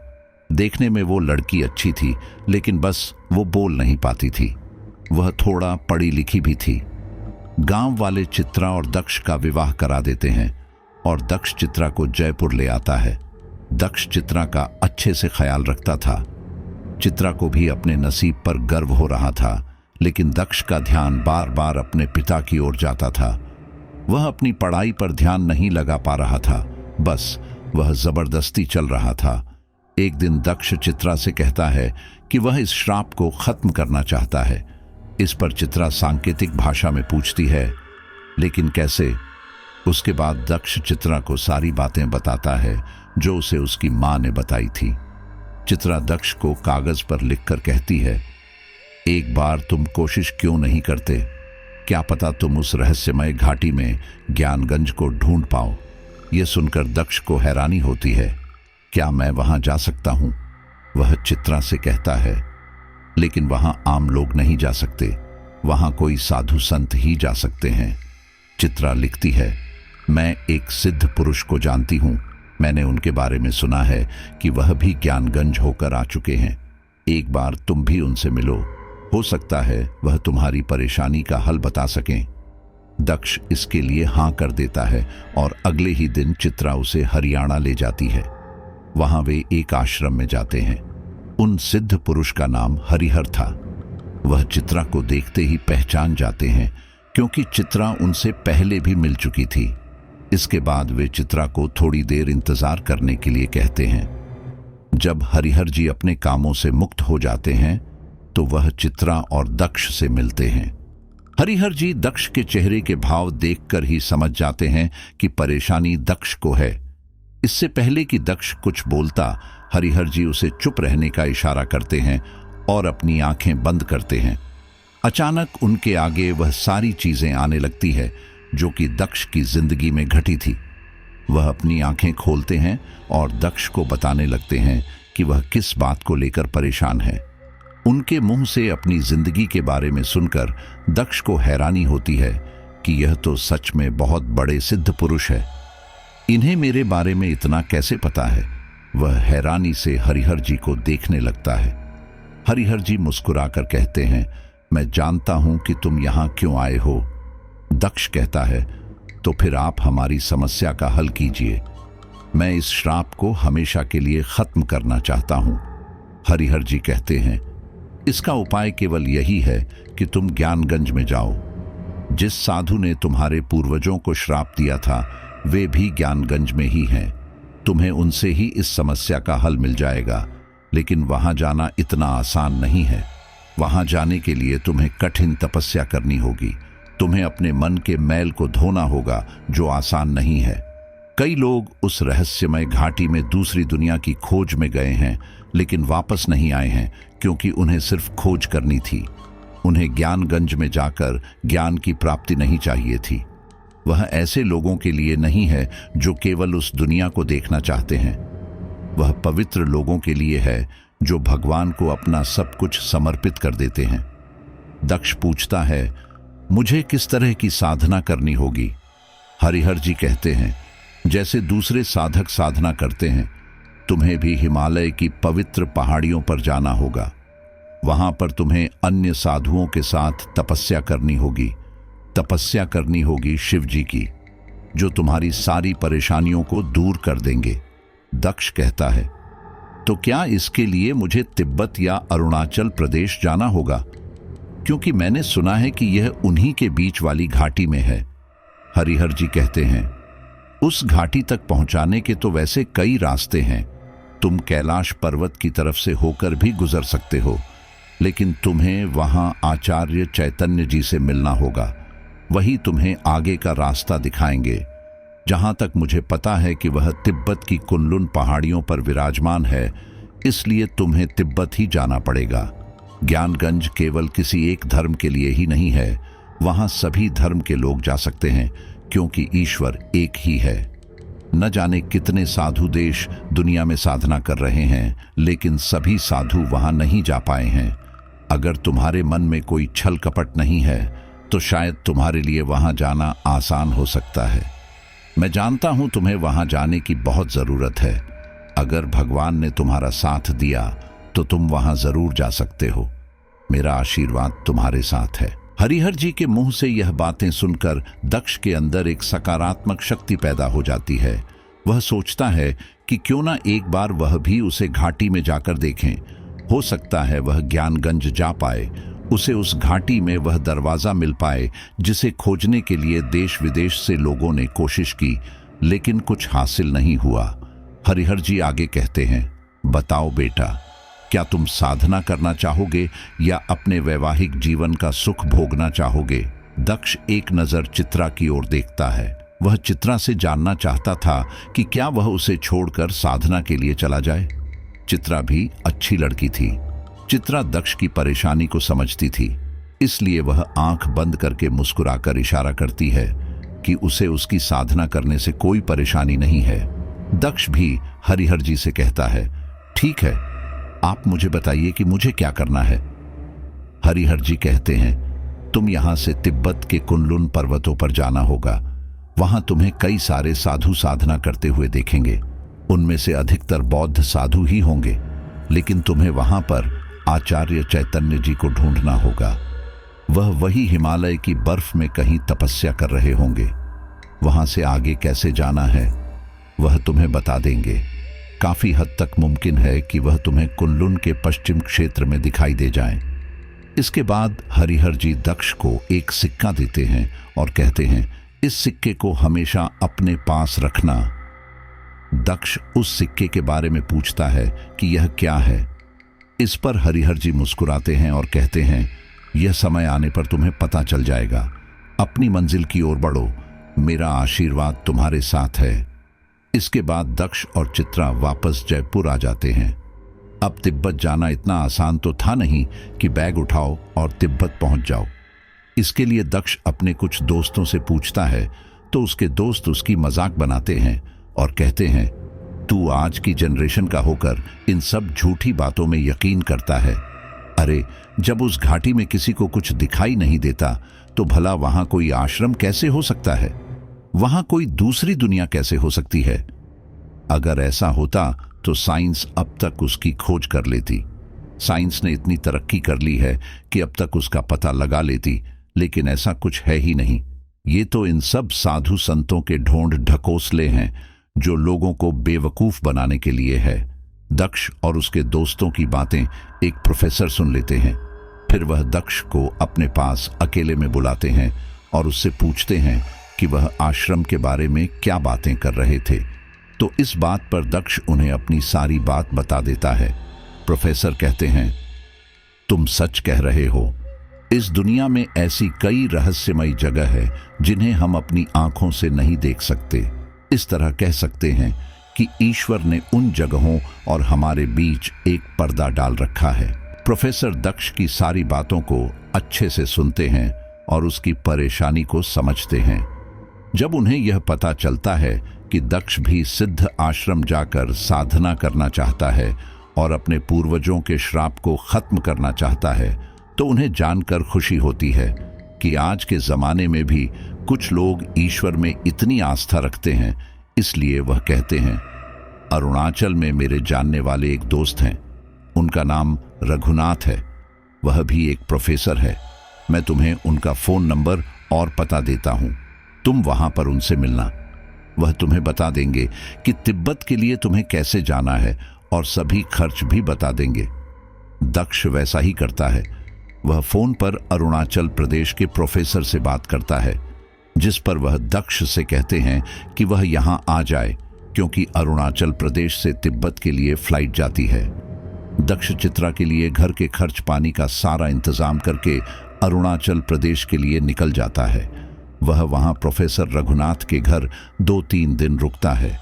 वह दक्ष के लिए सारा इंतजाम करते हैं और तिब्बत में रहने के लिए दक्ष को जगह बता देते हैं। वह दक्ष को डेमा नाम के एक आदमी का पता बताते हैं। वह कहते हैं, डेमा हिमालय की पहाड़ियों पर ही कहीं रहता है। तुम उससे आचार्य चैतन्य के बारे में पता कर सकते हो, और अगर वह चैतन्य के बारे में नहीं भी बता पाए तो वहां पर तपस्या करने वाले साधु आचार्य चैतन्य के बारे में जरूर बता देंगे। दक्ष भी परेशानियों का सामना करते हुए तिब्बत तक पहुंच जाता है। वह इस सफर में अकेला था, उसके साथ थी तो केवल चित्रा की दुआएं। इसके बाद वह तिब्बत के लिए रवाना हो जाता है। वहां पहुंचकर वह रघुनाथ के बताए हुए पते पर पहुंचता है। दक्ष लोगों से पूछते पाछते लगभग 3-4 दिनों में हिमालय की पहाड़ियों के पास पहुंचता है। कई बार तो कहीं कहीं अंग्रेजी बोलने वाले मिलते भी नहीं थे। वहां पर कुछ ही लोग थे जो थोड़ी बहुत हिंदी समझ लेते थे, क्योंकि भारत से कई लोग वहां जाते थे और तिब्बत की भाषा दक्ष को समझ नहीं आ रही थी। ऐसे में उसे और भी परेशानियों का सामना करना पड़ रहा था। वहां पर लोगों का जीवन भारत के लोगों के जीवन से काफी भिन्न था। पहाड़ियों पर पूछते पूछते उसे आखिरकार डेमा का घर मिल जाता है। उसका घर लकड़ी का बना हुआ था, जो कि देखने में काफी आकर्षक था। वहां पहुंचकर दक्ष दरवाजा खटखटाता है तो एक मध्यम उम्र का आदमी दरवाजा खोलता है। वह अपनी भाषा में दक्ष से पूछता है कि उसे किससे मिलना है, तो दक्ष अंग्रेजी में कहता है, आई वॉन्ट टू मीट डेमा। इसके बाद डेमा अंग्रेजी में ही जवाब देता है, यस आई एम डॉट। डेमा को देखकर दक्ष बहुत खुश होता है। वह खुशी से कहता है, थैंक गॉड, आप मुझे मिल गए। यहां पहुंचने के लिए मैंने बहुत पापड़ बेले हैं। डेमा देखता है कि दक्ष एक हिंदुस्तानी है तो वह कहता है, अरे तुम इंडिया से आए हो। दक्ष को जानकर काफी हैरानी होती है कि डेमा हिंदी जानता है। वह डेमा से पूछता है, आप हिंदी भी जानते हो? डेमा कहता है, हाँ, यहां पर काफी भारतीय लोग आते हैं। मैं भी कई बार भारत गया हूं, लेकिन तुम्हें मुझसे क्या काम है? दक्ष अंदर की तरफ देखता है, क्योंकि वह चलते चलते काफी थक गया था और आराम करना चाहता था। तभी डेमा कहता है, अरे माफ करना, मैं तुम्हें अंदर बुलाना तो भूल ही गया। आओ, अंदर आओ, तुम काफी थक गए होंगे। हमारा घर थोड़ी ऊंचाई पर है ना। एक काम करो, कपड़े वगैरह बदल लो, मैं तुम्हारे लिए कुछ खाने को लाता हूं। उसके बाद मुझे बताना कि यहां तुम क्यों आए हो। दक्ष नहाता धोता है, उसे काफी हल्का लगता है। इसके बाद वह बरामदे में आकर बैठ जाता है। डेमा ने उसके लिए गरम गरम चाय बनाई थी और नाश्ते के लिए भी कुछ सामान लाया था। आज वह इत्मीनान से खा रहा था, क्योंकि उसे अपनी पहली मंजिल मिल चुकी थी। दक्ष डेमा को बताता है, मुझे यहाँ रघुनाथ सर ने भेजा है, मुझे आचार्य चैतन्य जी से मिलना है। डेमा दक्ष से आचार्य से मिलने की वजह पूछता है, तो दक्ष डेमा को अपने जीवन की अब तक की सारी बातें बता देता है, जिसे सुनकर डेमा को भी आश्चर्य होता है और उसे दक्ष पर भी तरस आता है। डेमा कहता है, मैं ये तो नहीं जानता कि आचार्य चैतन्य जी कहाँ मिलेंगे, लेकिन हाँ, मैं कुछ बौद्ध संतों को जानता हूँ। वो शायद हमें आचार्य जी का पता बता दें। फिलहाल आज तो तुम आराम करो, हम कल चलेंगे। वहां पहुंचकर दक्ष का ठीक से पेट भी नहीं भर रहा था, क्योंकि खाने के व्यंजन भारत के व्यंजन से काफी अलग थे। लेकिन वही यहां खाने पीने नहीं आया था, वह तो यहां साधना करने आया था। सच में वहां पहुंचना इतना आसान नहीं है। अगले दिन डेमा दक्ष को पहाड़ी इलाके की तरफ लेकर जाता है। वहां पर अधिकतर खच्चर ही चलते थे या पैदल रास्ता तय किया जाता था। डेमा दक्ष से पूछता है कि क्या वह पैदल चलेगा या खच्चर पर, तो दक्ष कहता है कि वह पैदल ही ठीक है। डेमा दक्ष को एक छड़ी दे देता है, जिसके सहारे से वह पहाड़ी पर चढ़ सके। इसके बाद ये लोग आगे बढ़ते जाते हैं। सच में वह जगह बहुत खूबसूरत थी। वहां असीम शांति फैली हुई थी। लगभग 2 से ढाई घंटे चलने के बाद इन्हें थोड़ा जंगली इलाके में एक मठ दिखाई देता है। वह एक बौद्ध मठ था। वहां पर कुछ लड़के ध्यान कर रहे थे। चारों तरफ एक दैव्य शक्ति का अनुभव हो रहा था। तभी उस मठ के अंदर जा रहे एक व्यक्ति, जिसका नाम तिलोपा था, उसने डेमा और दक्ष को देखा। तिलोपा एक बौद्ध संत थे। वह डेमा को देखकर मुस्कुराए, क्योंकि वह डेमा को जानते थे। डेमा और दक्ष मठ के अंदर गए। अंदर जाते ही दक्ष के शरीर में एक सकारात्मक ऊर्जा का प्रवाह हुआ। न चाहते हुए भी उसके होंठों पर मुस्कान आ गई। तिलोपा उन दोनों को मठ में बने एक कक्ष में ले गए। वहां डेमा और तिलोपा ने आपस में कुछ बातें की। वह बातें यही होगी कि उन्हें आचार्य चैतन्य से मिलना है। इसके बाद तिलोपा ने एक छोटे कागज पर एक कच्चा नक्शा बनाकर दिया और कहा कि पश्चिम दिशा की ओर चले जाएं। इसके बाद डेमा और दक्ष ने तिलोपा से आज्ञा ली और वहां से आगे चल दिए। ये लोग अपने साथ खाने का कुछ सामान लेकर आए थे। बीच रास्ते में दोनों ने कुछ देर आराम किया और खाना पीना खाया, फिर आगे चल दिए। चलते चलते इन्हें रात हो गई थी। अब ये लोग पश्चिम दिशा में प्रवेश कर चुके थे। दक्ष ने पूछा, अभी और कितना चलना है? डेमा बोला, बस कुछ ही दूर। डेमा तिलोप द्वारा दिए नक्शे के अनुसार ही चल रहा था। दक्ष कहता है, क्यों ना हम थोड़ा आराम कर लें, ठंड भी बहुत लग रही है। डेमा ने कहा, बस आधे घंटे बाद हम आचार्य चैतन्य जी के पास होंगे, वहीं आराम कर लेंगे।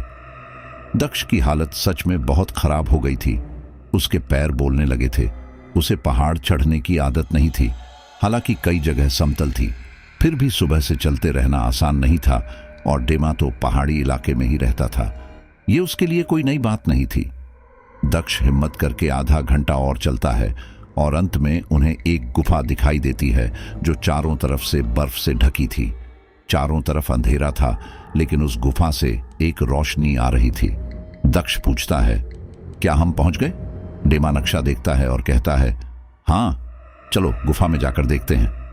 डेमा और दक्ष गुफा में प्रवेश करते हैं। गुफा में एक रोशनी थी। वही रोशनी इनका मार्गदर्शन कर रही थी। जैसे जैसे ये लोग आगे बढ़ रहे थे, इन्हें एयूएम एयूएम एयूएम की आवाजें आ रही थी।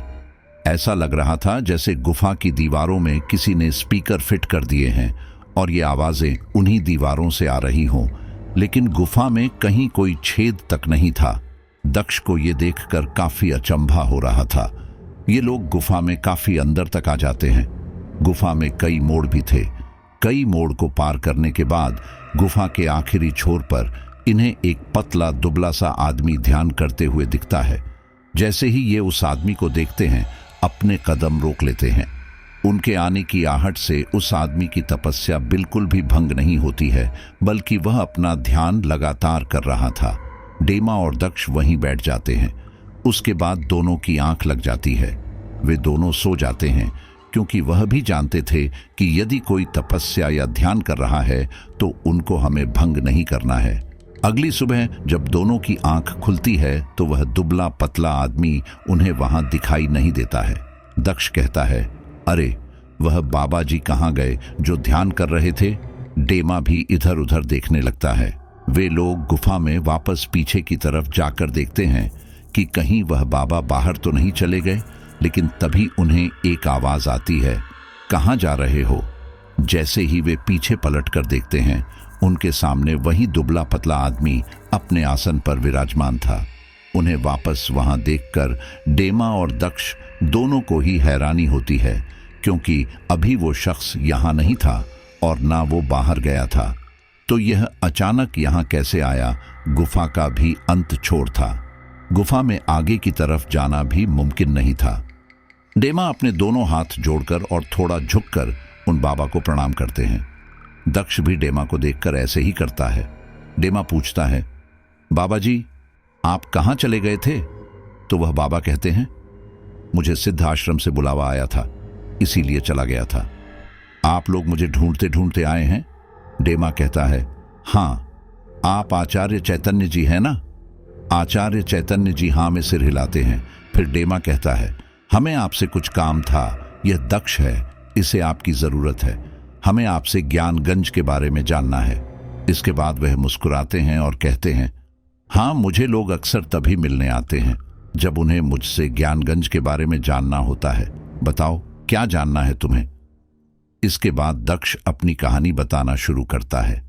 दक्ष अपनी बात आधी ही कहता है कि तभी आचार्य चैतन्य जी कहते हैं, दक्ष बेटा मेरे करीब आओ, मेरे पास अभी ज्यादा समय नहीं है।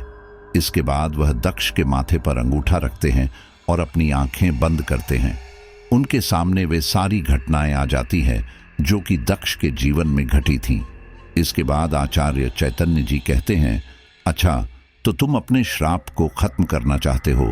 दक्ष खुश हो जाता है और कहता है, जी जी आचार्य जी, आप तो बहुत ही ज्ञानी पुरुष हैं। आचार्य जी थोड़ा जोर से मुस्कुराते हैं और कहते हैं, मेरे जैसे बहुत हैं, लेकिन क्या तुम जानते हो ज्ञानगंज जाना इतना आसान नहीं है। गंधर्व लोक, भैरवी लोक, यक्ष लोक, अप्सरा लोक, इंद्र लोक सभी इसी हिमालय में हैं, लेकिन सूक्ष्म नहीं, स्थूल रूप में हैं। लेकिन हमारी ये आंखें उनको नहीं देख पाती हैं। इस लोक की एक सीमा है। जैसे हम आकाश को देखते हैं तो उसे एक सीमा तक ही देख पाते हैं। लेकिन विज्ञान अपने उपकरणों से उसी आकाश को दूर तक देख पाते हैं। ठीक इसी तरह चिंतन योगी पुरुष भी अपनी दृष्टि से दूर तक देख पाते हैं। इंसान सूक्ष्म शरीर की सहायता से उस लोक में गए हैं और वहां की यात्रा कर आए हैं। इसके लिए उन्होंने कठोर तपस्या की है। तुम्हें भी वहां जाने के लिए कठोर तपस्या करनी होगी। दक्ष कहता है, हाँ आचार्य जी, मैं अच्छे से जानता हूं। मुझे अब तक ये बात कई लोगों ने बताई है। मैं इसके लिए तैयार हूं, इसलिए इतनी दूर आया हूं। आचार्य जी कहते हैं, ठीक है, तो तुम्हें मेरे साथ यही रुकना होगा और अपने साथी को वापस भेजना होगा। अभी मुझे कुछ काम है, मैं तुमसे थोड़ी देर में बात करता हूं। इतना कहकर सभी लोग गुफा के बाहर आ जाते हैं। आसपास थोड़े बहुत पेड़ पौधे थे। जैसे ही धूप निकलती है, दक्ष और डेमा को बहुत आराम मिलता है। दक्ष और डेमा आपस में बातें करते हैं और आचार्य जी का वापस इंतजार करते हैं। कुछ ही देर बाद आचार्य जी कुछ कंदमूल लेकर वापस अपनी गुफा के पास आते हैं। वह डेमा से कहते हैं, बेटा, अब तुम्हारा यहाँ कोई काम नहीं है, तुम अपने घर जा सकते हो। दक्ष को मेरे पास ही छोड़ जाओ और इसे आश्रम पहुंचाने की जिम्मेदारी मेरी है। इतना कहकर डेमा दक्ष से विदा लेता है और वहां से चला जाता है। दक्ष अकेला तो था, लेकिन उसके मन में एक उत्साह था कि अब वह ऐसी तपस्या करने वाला है जैसी उसने कभी जिंदगी में भी नहीं सोची थी। कठोर सिर्फ कहने के लिए कठोर नहीं थी, वह करने में भी कठोर थी। इसके बाद आचार्य चैतन्य जी ने थोड़ा खाना पकाया और खुद भी खाया, दक्ष को भी खिलाया। आचार्य चैतन्य जी ने दक्ष को आसपास का इलाका दिखाया। साथ ही वह उसे एक नदी की तरफ ले गए। उस नदी में इतना साफ पानी बह रहा था कि मानो कांच हो। सामने ऊंचे ऊंचे पहाड़ थे। नदी के किनारे हवा इतनी तेज चल रही थी जो कि शरीर में सिहरन पैदा हो रही थी। नदी का पानी भी हवा के झोंकों से सिहर उठता था। आचार्य चैतन्य जी ने दक्ष को बताया, तुम्हें यही रहकर तपस्या करनी होगी। तपस्या करने के लिए तुम्हें अपने मन से हर प्रकार के छल कपट को त्यागना होगा। तुम्हें इस संसार को भूलना होगा और यहाँ केवल एक वस्त्र में रहकर ही तुम्हें तपस्या करनी होगी। ये कार्य तुम्हारे लिए बहुत कठिन हो सकता है। अभी भी समय है, सोच लो, क्या तुम कर पाओगे? दक्ष कहता है, आचार्य जी, मैं सोच समझकर ही यहाँ आया हूँ। बस मुझे आपका आशीर्वाद और साथ चाहिए। अगर आप मेरा मार्गदर्शन करेंगे तो मुझे अपने ऊपर पूरा विश्वास है कि मैं अपने लक्ष्य को पालूंगा। आचार्य जी मुस्कुराते हैं और कहते हैं, ठीक है। इसके बाद आचार्य जी कुछ दिन दक्ष को धार्मिक ग्रंथ का पाठ पढ़ाते हैं। साथ ही कुछ मंत्रों का उच्चारण करना भी सिखाते हैं। धीरे धीरे बर्फ छंटने लगी थी। मौसम नॉर्मल होने लगा था। अब दक्ष को तपस्या करनी थी। उसे पूरे 11 महीने 13 दिन की तपस्या करनी थी। आचार्य चैतन्य जी दक्ष को उसी नदी किनारे ले गए। वहां उन्होंने एक पत्थर को दिखाते हुए कहा, देखो दक्ष, तुम्हें यहां पर इसी पत्थर पर बैठकर 11 महीने 13 दिन तपस्या करनी है। इस बीच केवल तुम 1 घंटे का ही अवकाश ले सकते हो। उसी में अगर तुम्हें भोजन करना है तो भोजन कर लो और शौच जाना है तो शौच चले जाओ। भोजन भी इतना ही करना है कि तुम्हें बार बार उठने की आवश्यकता न पड़े।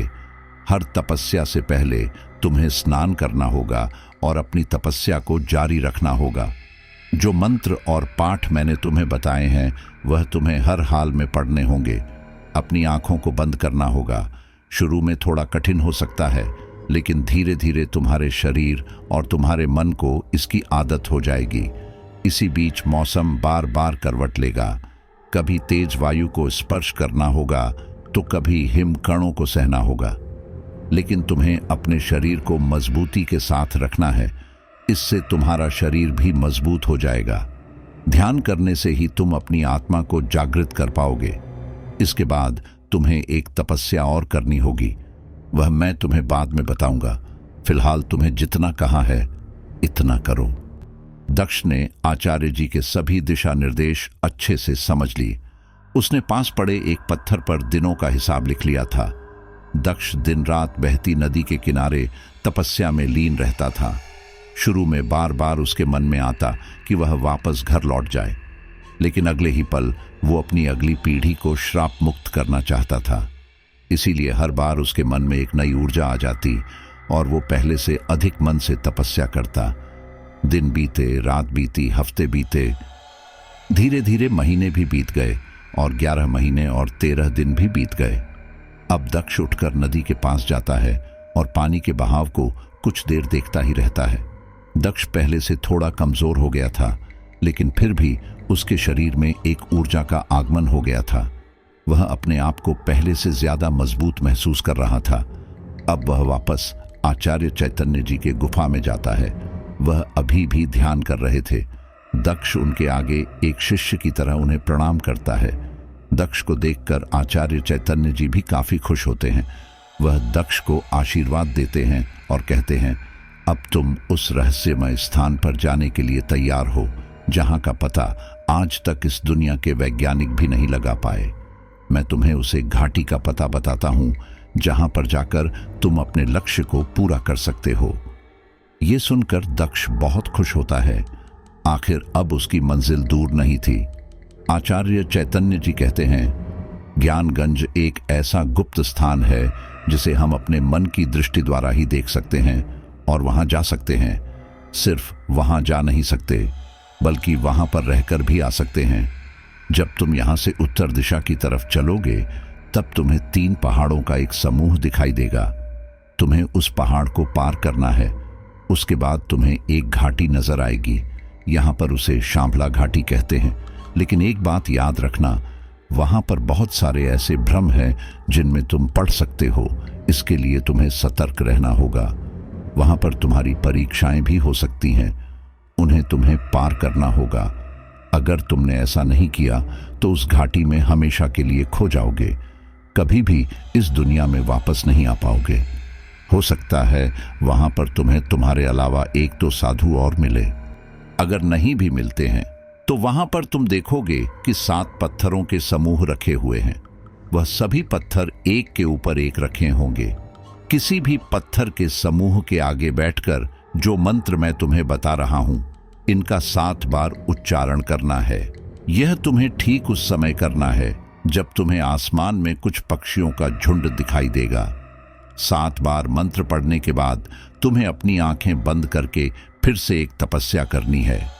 हो सकता है वह तपस्या तुम्हें 3 दिन करनी पड़े या फिर 7 दिन करनी पड़े, लेकिन उसके बाद तुम्हें सिद्ध आश्रम में जाने का एक रास्ता दिखेगा और फिर उसके आगे क्या कैसे करना है तुम्हें अपने आप पता चल जाएगा।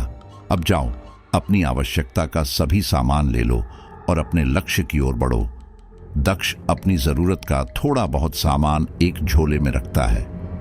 अब उसने केवल एक भगवा धोती धारण कर रखी थी। वो एक साधु बन चुका था।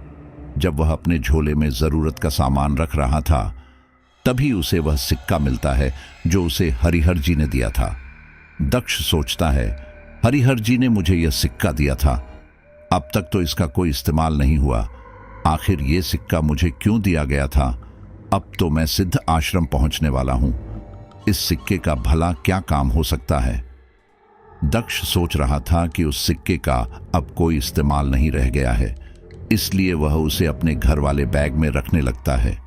लेकिन अगले ही पल न जाने उसके दिमाग में क्या आता है। वह सोचता है कि चलो इसे भी अपने झोले में ही डाल लेता हूं। इस सिक्के में वजन ही कितना है। ये सोचकर दक्ष उस सिक्के को अपने झोले में ही डाल लेता है। दक्ष अपने आगे के सफर के लिए निकल चुका था। वो सच में संसार को भूल चुका था। उधर उसकी पत्नी चित्रा अपने पति का इंतजार कर रही थी और हर समय दक्ष के लिए प्रार्थना करती रहती थी। उसे भी नहीं पता था कि दक्ष कब तक वापस आएगा। वहीं कुछ लोगों ने चित्रा को चढ़ाना उतारना शुरू कर दिया था। लोग कहते थे कि दक्ष ने दूसरी लड़की से शादी कर ली होगी और वो उसके साथ किसी दूसरे शहर में रह रहा होगा। ये बातें कभी कभी चित्रा को परेशान करती थीं, लेकिन उसे दक्ष पर भरोसा भी था। उसने दक्ष से आखिरी बार तब बात की थी जब वो डेमा के साथ था। चित्रा ने वापस डेमा से कांटेक्ट करने की कोशिश भी की थी, लेकिन कभी उसका नंबर नहीं लगा। इसीलिए कभी कभी लोगों की बातें उसे बहुत दुख देती थीं। खैर, दक्ष आगे बढ़ रहा था, उसकी वजह भी चित्रा ही थी। आचार्य चैतन्य जी के बताए अनुसार वह चलते चलते 3 पहाड़ियों तक पहुंच चुका था। उन पहाड़ियों को पार करना इतना आसान था। पहाड़ी चढ़ते और उतरते समय दक्ष को 2 बार बर्फीले तूफान का सामना करना पड़ा था। हर बार दक्ष को लगता था शायद ये उसका आखिरी सफर है, लेकिन चित्रा की दुआओं ने उसे बचा कर रखा था। अंत में वह उस घाटी तक पहुंचने में सफल रहा जहां से ज्ञानगंज का रास्ता जाता है। दक्ष उस घाटी में उतरकर दूर दूर नजर मारता है, लेकिन उसे कहीं कोई साधु नजर नहीं आता, और यह बात आचार्य चैतन्य जी ने पहले ही कह दी थी। उस घाटी में भी एक नदी बह रही थी। अब दक्ष को उन 7 पत्थरों की तलाश थी जिसके बारे में आचार्य जी ने बताया था। वह घाटी कोई छोटी मोटी घाटी नहीं थी, अच्छी खासी लंबी चौड़ी घाटी थी। दक्ष पूरा दिन उन 7 पत्थरों को ढूंढता रहा। अंत में उसे 7 पत्थरों का समूह दिखाई दिया। उसके मन को बहुत ही खुशी मिली। आप ही सोचिए, आप किसी चीज की तलाश में जा रहे हैं और आप सीढ़ी दर सीढ़ी आगे बढ़ते जा रहे हैं। आपकी खुशी का क्या आलम होगा? वही खुशी दक्ष को भी हो रही थी। उसे ऐसा लग रहा था कि भगवान उसके साथ है और वो भी इस श्राप को खत्म करना चाहता है। वह जैसे ही पत्थरों पर बैठने वाला होता है, उसके सामने एक बहुत सुंदर सी लड़की आती है।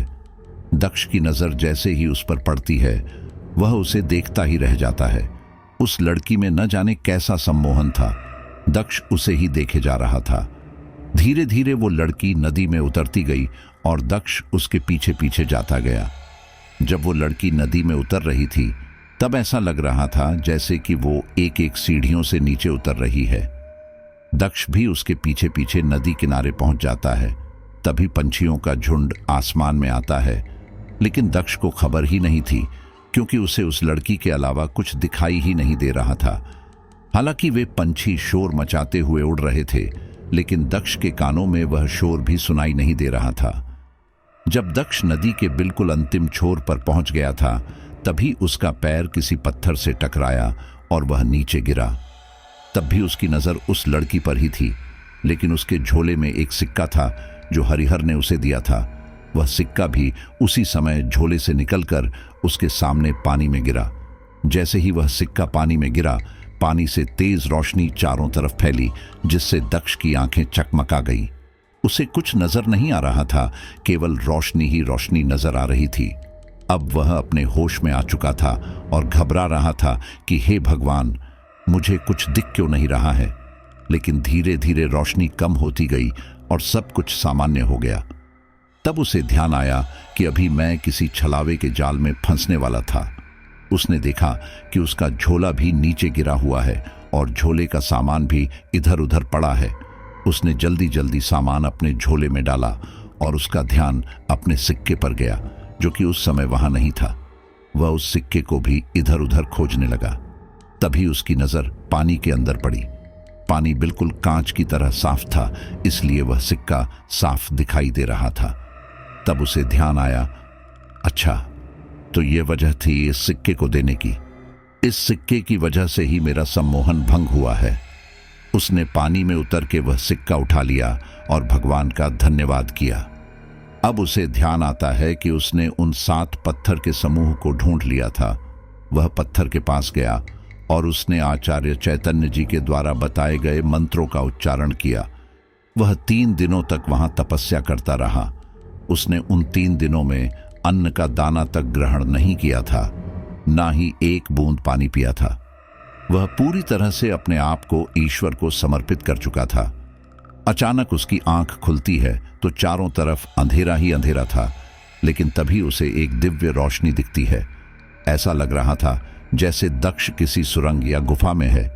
उसे खुद समझ नहीं आ रहा था कि यह कैसा स्थान है। दक्ष उस दिव्य ज्योति की सीध में चलता रहा। धीरे धीरे वो रोशनी बढ़ती जाती है। एक समय ऐसा आता है कि रोशनी इतनी तेज थी कि दक्ष अपनी आंखें भी नहीं खोल पा रहा था। फिर धीरे धीरे रोशनी कम होती चली गई। उसने देखा कि आसपास हरियाली है। वह इलाका काफी हद तक हिमालय के नजारों से मिलता जुलता था, लेकिन उसे वहां कोई भी नजर नहीं आता। दक्ष धीरे धीरे आगे बढ़ता रहता है। अब इसके सामने लकड़ी का एक पुल आया जो चारों तरफ से पेड़ पौधों और लताओं से बंधा हुआ था। जैसे ही दक्ष ने वो पुल पार किया, उसने खुद को एक असीम स्वर्गलोकीय स्थान पर पाया। वहां देवीय संगीत बज रहा था। वो संगीत इतना मधुर था कि दक्ष उसमें खोता चला गया। उसे वहां पत्थर के मठ दिखाई दिए। तभी वहां उसकी नजर आचार्य चैतन्य जी पर पड़ी। वह ध्यान योग कर रहे थे। उनके साथ 3 लोग और भी ध्यान में लीन थे। आचार्य चैतन्य जी को देखकर दक्ष बहुत खुश हुआ और वो भागता हुआ उनके पास गया। जमीन पर हरी घास थी जिस पर चलना बड़ा ही सुकून दे रहा है। वहां पहुंचकर दक्ष ने देखा कि आचार्य चैतन्य जी कुछ अन्य संतों से बातें कर रहे हैं। दक्ष चुपचाप सिर झुकाए खड़ा हो गया। अपने शिष्य को इतना अनुशासित देख आचार्य चैतन्य जी मुस्कुराए और अपने साथी संतों से बोले, इससे मिलो, ये मेरा शिष्य है दक्ष। अपना नाम सुनते ही दक्ष खुशी से ऊपर देखता है कि महान पुरुषों के बीच मेरा भी जिक्र हुआ है। तभी एक संत जिसका नाम महात्मा हृदय था, वह दक्ष से कहते हैं, आओ बेटा, यहां बैठो। दक्ष हैरानी से उनकी ओर देखता है। उसे यकीन नहीं होता कि उन्हें इतने महान लोगों के साथ बैठने का सौभाग्य मिला है। वह हमेशा ही आचार्य चैतन्य के सामने बैठता था या फिर नीचे बैठता था। आज उसे उनके साथ बैठने का सौभाग्य मिला है। यह उसके लिए बहुत बड़ी उपलब्धि थी। उसके बाद वे लोग बैठकर बातें वगैरह करते हैं। इसी बीच एक अन्य महात्मा मधुराम दक्ष से कहते हैं, तुम धन्य हो जो तुम्हें आचार्य चैतन्य जी मिले। यहां आना इतना आसान नहीं है। यहां आने के लिए 3 कसौटी होती है। पहली, 10 महाविद्याओं में से कम 2 महाविद्याओं को सिद्ध किया हो, या षटचक्र में भेद ने सहस्त्रार में कुंडलिनी को अवस्थित कर लिया हो, या फिर तीसरा मार्ग है कि किसी श्रेष्ठतम सद्गुरु की सहायता से सिद्ध आश्रम जाना। लेकिन हर कोई सन्यासी या हर कोई गुरु यह काम नहीं कर सकता। शिष्य को वही सद्गुरु सिद्ध आश्रम ले जा सकते हैं जो कि सिद्ध आश्रम की परंपरा से जुड़े हुए हो और उनका शरीर भी यहां से जुड़े हुए हो। वह यहां से वापस पृथ्वी लोक भी गए हैं। ऐसे बहुत ही कम विद्वान हुए हैं। यह सब सुनकर दक्ष को बहुत ज्यादा खुशी हुई। इसके बाद आचार्य चैतन्य जी दक्ष को लेकर आसपास के इलाके को दिखाने ले जाते हैं। चारों तरफ असीम शांति फैली हुई थी। वह देवगीत कानों में गूंज रहा था जो उन्हें और भी शांति दे रहा था। आचार्य चैतन्य जी दक्ष को एक ऐसे स्थान पर ले गए जहां पर दिव्य स्फटिक शिलाएं थीं। वहां पर हजारों वर्ष के योगी साधनारत एवं समाधिस्थ थे। वहां जगह जगह पर दिव्य कल्प वृक्ष देखने को मिले जिनका विभिन्न शास्त्रों में भी वर्णन है। उनके नीचे बैठकर व्यक्ति जो इच्छा करता है वह पूर्ण होती है। दक्ष को ऐसे ही एक स्थान पर उच्च कोटि के योगी यज्ञ संपन्न करते दिखाई देते हैं और सारा वातावरण उस यज्ञ की पवित्र धूम से आप्लावित हो रहा था। वह सभी अपनी अपनी क्रिया में संलग्न थे। वास्तव में वहां पहुंचने पर शरीर ऐसे आनंद से भर जाता कि उसको शब्दों में बयान भी नहीं कर सकते। आचार्य चैतन्य जी दक्ष को सिद्ध आश्रम के एक बहुत ही रम्य स्थान पर ले गए। वहां सिद्ध योगा झील थी। कई किलोमीटर विस्तार में फैली हुई अद्भुत झील कायाकल्प के गुणों से युक्त थी। 80 साल का व्यक्ति भी यदि उसमें स्नान कर लेता है तो वह सौंदर्य से परिपूर्ण कामदेव के समान हो जाता है। उसके सारे मानसिक एवं दैहिक क्लेश समाप्त हो जाते हैं और वह पूर्ण आरोग्य को प्राप्त हो जाता है। इस झील में कई स्फटिक नौकाएं हैं जिसमें साधक जन एवं देवांगनाएं विहार करते दिखाई देती हैं। आचार्य जी दक्ष को उस नौका में यात्रा करवाते हैं। उस झील का पानी बहुत ही मीठा है। दक्ष जैसे ही उस झील के पानी को पीता है उसकी आत्मा तृप्त हो जाती है। इसके बाद आचार्य जी दक्ष को एक उद्यान में ले जाते हैं। वहां पर रंग बिरंगे वृक्ष और पुष्प थे। वहां इतनी सुगंध फैली हुई थी कि कोई भी बेहोश जाए। दक्ष का भी वही हाल था। वहां इतने ऊंचे पहाड़ थे कि आपकी नजर खत्म हो जाए लेकिन वो पहाड़ खत्म न हो। इतना मनोरम दृश्य दक्ष ने कभी सपने में भी नहीं देखा था। आचार्य जी दक्ष को एक सरोवर के पास ले जाते हैं। उसमें कमल के बहुत सारे फूल थे। आचार्य जी कहते हैं, जाओ दक्ष, इस कमल के फूल को तोड़ लो। इसी फूल के द्वारा तुम्हारे पूर्वजों का श्राप समाप्त होगा। वहां जितने भी फूल थे सब इस दुनिया में उगे वाले फूलों से कहीं ज्यादा सुंदर, बड़े और खुशबूदार था। दक्ष सरोवर में उतरने ही वाला ही था। तभी उसे ध्यान आया कि आचार्य चैतन्य जी कैसे जानते हैं कि इस कमल के फूल द्वारा ही मेरे परिवार पर लगा श्राप समाप्त होगा, जबकि मुझसे तो ये कहा था कि सिद्ध आश्रम में रहने वाले सद्गुरु जिसने हमारे पूर्वजों को श्राप दिया है वहीं इसका तोड़ भी बताएंगे, तो क्या आचार्य चैतन्य जी ही वो सिद्ध पुरुष हैं? इसी सोच के साथ दक्ष के कदम रुक जाते हैं और वो पलटकर आचार्य जी को सवालिया नजरों से देखता है। आचार्य जी चैतन्य के चेहरे के भाव से ही समझ जाते हैं कि दक्ष ने पीछे पलटकर क्यों देखा। आचार्य जी बोले, उस फूल को ले आओ, फिर बताता हूं कि आखिर तुम्हारे परिवार को श्राप क्यों मिला था। ये सुनकर दक्ष की सारी शंकाएं दूर हो गई थीं। वो इस नियति के खेल को देखकर बहुत ही आश्चर्य में था और साथ ही बहुत खुश भी था। वह उस फूल को तोड़कर ले आता है। इसके बाद आचार्य जी दक्ष से चलते चलते बातें करते हैं। दक्ष पूछता है, आचार्य जी, मैं समझ नहीं पाया, क्या आप ही वो सिद्ध पुरुष हैं? आचार्य जी बोले, हाँ, मैं ही हूं जिसने तुम्हारे परिवार को श्राप दिया था, और अब इस फूल के द्वारा वह श्राप खत्म हो जाएगा। दक्ष कहता है, लेकिन आचार्य जी, मेरी समझ में यह नहीं आ रहा कि आप तो पृथ्वी लोक पर थे, तब आप इस श्राप को खत्म कर सकते थे या मुझे बता सकते थे कि आप ही वही सिद्ध पुरुष हो जिसने मेरे परिवार को श्राप दिया, लेकिन आपने मुझसे अब तक इस बात को छुपाए रखा, क्यों? आचार्य जी ने कहा, यदि मैं तुम्हें पहले ही बता देता कि मैं वही सिद्ध पुरुष हूं जिसकी वजह से तुम्हारी ये हालत है, तो शायद तुम्हारी आश्रम जाने वाली लालसा कम हो जाती या फिर होती ही नहीं, क्योंकि तुम मुझे उस श्राप को वहीं खत्म करने के लिए आस लगाकर बैठते। लेकिन मैंने तुम्हें इसलिए नहीं बताया ताकि तुम इस आश्रम में पक्के मन से आओ, पूरी निष्ठा के साथ आओ, क्योंकि इस श्राप का तोड़ ही यही था कि तुम्हारी पीढ़ी के किसी पुरुष को यहाँ इस आश्रम में आना पड़ता। बिना यहाँ आए श्राप को तोड़ना असंभव था, और दूसरी बात मैं पहले बता देता तो शायद तुम तब भी यहाँ पहुँच पाते, लेकिन मुझे तुम्हारी परीक्षा लेनी थी, तुम्हारे छल कपट की परीक्षा लेनी थी। तुम्हारी साधना देखना चाहता था कि तुम प्रभु को किस तरह समर्पित हो सकते हो और तुम अपने परिवार के प्रति कितने वफादार हो, इसीलिए तुमसे साधना करवाई गई।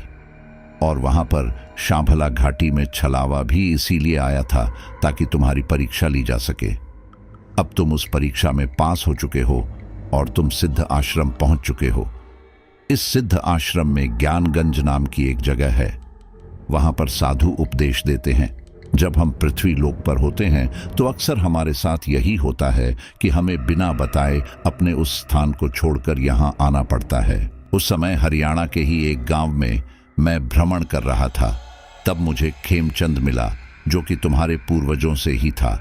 वह बड़ा ही घमंडी व्यक्ति था। जब मैं तुम्हारे गांव में भ्रमण कर रहा था तब उसकी आयु 21 वर्ष की थी। 2 दिन बाद उसका विवाह था। वह अपने दोस्तों के साथ एक कुएं के पास खड़ा था। मैं प्यासा था। मैंने सोचा कि इस कुएं पर जाकर पानी पी लूं। जैसे ही मैं उस कुएं के पास गया, खेमचंद ने मेरे साथ बुरा बर्ताव करना शुरू कर दिया। उसने कहा कि यह कुआं किसी अन्य व्यक्ति के लिए नहीं बनाया गया है, यह व्यक्तिगत रूप से हमारे परिवार का ही कुआं है और यहाँ आकर कोई भी ऐसे ही पानी नहीं पी सकता। आप भले ही साधु हैं, इसके लिए आपको भी रकम देनी होगी। मैंने अपने थैले में झांक कर देखा तो उसमें कुछ नहीं था, कुछ अन्न के दाने थे। मैंने एक मुट्ठी अन्न निकालकर खेमचंद को दिए। वो हंसने लगा और वो अन्न नीचे फेंक दिया। वो अन्न पृथ्वी लोक का नहीं था, बल्कि यहीं इस पवित्र भूमि का था। खेमचंद ने अन्न का अपमान किया। मैं उस समय भी शांत रहा। फिर मैं लौटने लगा। तभी खेमचंद बोला, ढोंगी बाबा जाने कहां कहां से आ जाते हैं। खेमचंद को ऐसा करते गांव के कुछ लोगों ने देखा था, लेकिन कोई कुछ बोला नहीं। मैं समझ गया कि ये एक दुष्ट आदमी है। मैंने इस बात को भी अनदेखा किया और आगे बढ़ गया। उसके बाद तुम्हारे गांव में ही एक पीपल का वृक्ष था। एक दिन मैं वहां साधना कर रहा था। उस दिन खेमचंद का विवाह था। मैं नहीं जानता था कि उस दिन उसका विवाह है और न ये जानता था कि खेमचंद में इतना घमंड भी क्यों है। मैं अपनी साधना में लीन था। उस साधना के लिए मैंने बरसों से इंतजार किया। हम साधुओं के भी कुछ नियम होते हैं जिसके अनुसार ही हम साधनाएं या तपस्या करते हैं। बहुत कठिनाइयों के बाद जाकर तपस्या पूर्ण हो पाती है। जिस पीपल के पेड़ के नीचे बैठ मैं साधना कर रहा था, वहां तो दूर दूर तक कुछ नहीं था। मुझे लगा यहाँ मेरी तपस्या में कोई बाधा नहीं आएगी, लेकिन ऐसा नहीं था। मुझे नहीं पता था कि खेमचंद वहां आ जाएगा। उसे अपने विवाह की पूजा के लिए पीपल के पत्ते चाहिए थे। वो चाहता तो मेरी साधना में बाधा डाले बिना भी पीपल के पत्ते तोड़ सकता था, लेकिन उसने मुझे धक्का दिया और उस वक्त मेरी सबसे महत्वपूर्ण साधना चल रही थी। धक्का देने पर मेरी आंख खुली और मैंने देखा कि मेरी साधना का सारा सामान जमीन पर इधर उधर बिखरा पड़ा है। जवानी का ऐसा जोश भी क्या जो बुजुर्ग या किसी संत का सम्मान न करे। मेरी वर्षों की तपस्या उसने कुछ ही क्षणों में भंग कर दी। मेरे क्रोध की भी कोई सीमा नहीं थी। उसने मेरी तपस्या को भंग करके शिवजी को नाराज किया था, और तुम नहीं जानते कि शिवजी का गुस्सा कैसा है। मैंने खेमचंद को डांटना चाहा, लेकिन उसने मुझे एक बार फिर धक्का देकर कहा, ए ढोंगी, तू अभी भी हमारे गांव में है। मैंने अपनी आंखें बंद की तो पाया कि कुछ ही देर में खेमचंद का विवाह है। मैंने उसी समय खेमचंद को श्राप दिया कि जिस जवानी के चलते और जिस विवाह के चलते तूने मेरी तपस्या को भंग किया है, वर्षों के कठिन परिश्रम को समाप्त कर दिया है, अब तेरा विवाह नहीं होगा। न केवल तेरा, बल्कि तेरे सभी रक्त संबंधों का विवाह नहीं होगा। तुम्हारा वंश यहीं रुक जाएगा। कुछ ही देर में तुझ पर दुष्ट आत्माओं का साया होगा और तेरा जीवन हमेशा एक नरक बन जाएगा। उस समय मेरी ये बात सुनकर खेमचंद हंसने लगा। उसके साथी भी हंस रहे थे। उसे मेरी बात मजाक लगी, लेकिन जब वो अपने घर वापस गया तब उसके साथ एक एक करके अनहोनी होनी शुरू हो गई थी। मंडप में बैठी उसकी पत्नी उसे एक चुड़ैल की भांति दिख रही थी। एक एक करके उसे कुछ साए नजर आने लगे। वे सभी दुष्ट आत्माएं थीं। जिस मंडप में खेमचंद का विवाह था, उस मंडप में आग गई। खेमचंद और उसकी पत्नी उसी मंडप में मारे गए। उस समय लोगों ने इसे एक दुर्घटना समझी, लेकिन कुछ दिन बाद खेमचंद का छोटा भाई, उसके साथ भी कुछ न कुछ घटनाएं होने लगी। 1-2 वर्ष के बाद उसका भी विवाह था, वो भी असफल रहा। ऐसे ही उसके चाचा, जिनसे उसका खून का रिश्ता था, विवाह के समय वे भी पागल हो गए और कुएं में कूदकर अपनी जान दे दी। तब खेमचंद के साथियों ने उसके परिवार को मेरे श्राप के बारे में बताया। तब वे मुझे ढूंढते हुए हरियाणा के एक वन में आ पहुंचे। जब उन्होंने मुझसे बहुत अनुरोध किया, तब मुझे भी अनुभव हुआ कि गुस्से में मैंने बहुत बड़ा श्राप दे दिया है। मैंने उनसे कहा, मैं इस श्राप को इतनी आसानी से समाप्त नहीं कर सकता, लेकिन इसके प्रभाव को कुछ कम कर सकता हूं, उससे अधिक संभव नहीं है। यदि तुम्हारी पीढ़ी में पुरुष 21 वर्ष से पहले विवाह कर लेगा तो उसका जीवन सामान्य होगा। यदि इसके बाद विवाह किया तो उसका जीवन नरक बनेगा। उन प्रेत आत्माओं से पीछा छुड़ाना का एकमात्र यही रास्ता है। और दूसरा रास्ता है स्वयं साधना करके जिस पवित्र भूमि के अन्न का अपमान किया, उसी पवित्र भूमि में जाकर इसका हल खोजना। अब तक तुम्हारे वंश में लोग इस श्राप में बचने के लिए जल्द विवाह कर लेते थे, और जिसने नहीं किया उसने अपनी मृत्यु को गले लगाया। यदि तुम भी समय पर विवाह नहीं करते तो तुम्हारे पिताजी के ऊपर जो दुष्ट प्रेत आत्माएं हैं, वे तुम पर अपना कब्जा कर लेती और तुम्हारे पिताजी को मार देती। तुमसे पहले भी तुम्हारे परिवार में कुछ पुरुषों ने यहां तक आने की कोशिश की थी, लेकिन उनका मन साफ नहीं था, इसलिए वे यहां तक नहीं पहुंच पाए और शांभला घाटी के उस छलावे में फंस कर रह गए। लेकिन तुम अपने वंश में पवित्र पुरुष निकले, जिसने स्वार्थ भाव से इस श्राप को समाप्त करने का प्रयास किया, इसलिए तुम सफल हो गए। ये सब बातें सुनकर दक्ष को बहुत आश्चर्य होता है, लेकिन ये सुनकर खुशी भी होती है कि वह इस परीक्षा में सफल हो गया है। वह आचार्य चैतन्य जी से पूछता है, क्या अब ये श्राप पूर्ण रूप से समाप्त हो गया है? तो आचार्य चैतन्य जी कहते हैं, हाँ, तुम्हें इस कमल के फूल के रस को निकालकर अपने पिताजी को नहलाना होगा। इससे वो दुष्ट आत्माएं उनके शरीर से हमेशा के लिए निकल जाएंगी। ये काम तुम्हें पूर्णिमा की रात को करना होगा। अब जाओ, देर मत करो, आज ही पूर्णिमा है। अपने जीवन को सुखद बनाओ। वो पीपल का वृक्ष देख रहे हो, वहां बैठकर साधना करो, अपने मन मस्तिष्क को पूरी तरह उस स्थान पर लगा दो जहां तुम्हें जाना है। उसके साथ ही चैतन्य जी दक्ष को एक ऐसी जड़ी बूटी देते हैं जिसमें से तेज गंध आ रही थी। वह दक्ष से कहते हैं कि 21 दिन तक इस जड़ी बूटी को अपनी पत्नी को खिलाना और देखना, उसकी आवाज भी वापस आ जाएगी। आज जो तुम यहाँ तक पहुंचे हो, तुम्हारी ही पत्नी तुम्हारे पीछे खड़ी थी। उसके विश्वास, उसकी प्रार्थना ने तुम्हें सफल बनाया है। इसके बाद दक्ष सिद्धाश्रम में एक वृक्ष के नीचे बैठकर आंखें बंद करके किसी मंत्र का जाप करता है और हरियाणा के अपने गांव में पहुंच जाता है। वह अपनी पुरानी कोठी के आगे खड़ा था। मोहन काका, जो कि बाहर बैठे थे, उनकी आंख लगी हुई थी। दक्ष ने मोहन को उठाया। मोहन दक्ष को एक नजर में पहचान नहीं पाया, क्योंकि दक्ष ने एक साधु का वेश बना रखा था। लेकिन कुछ ही देर में मोहन को दक्ष की पहचान हो गई और वह बोला, अरे दक्ष बेटा, आप हो? दक्ष ने कहा, हाँ काका, मुझे मेरे पिताजी के कमरे की चाबी चाहिए। मोहन ने कहा, लेकिन बेटा क्यों? क्या तुम्हें पता नहीं तुम्हारी मां के साथ क्या हुआ था? तुम उस कमरे में क्यों जाना चाहते हो? दक्ष कहता है, काका, मैं श्राप को खत्म करने आया हूं।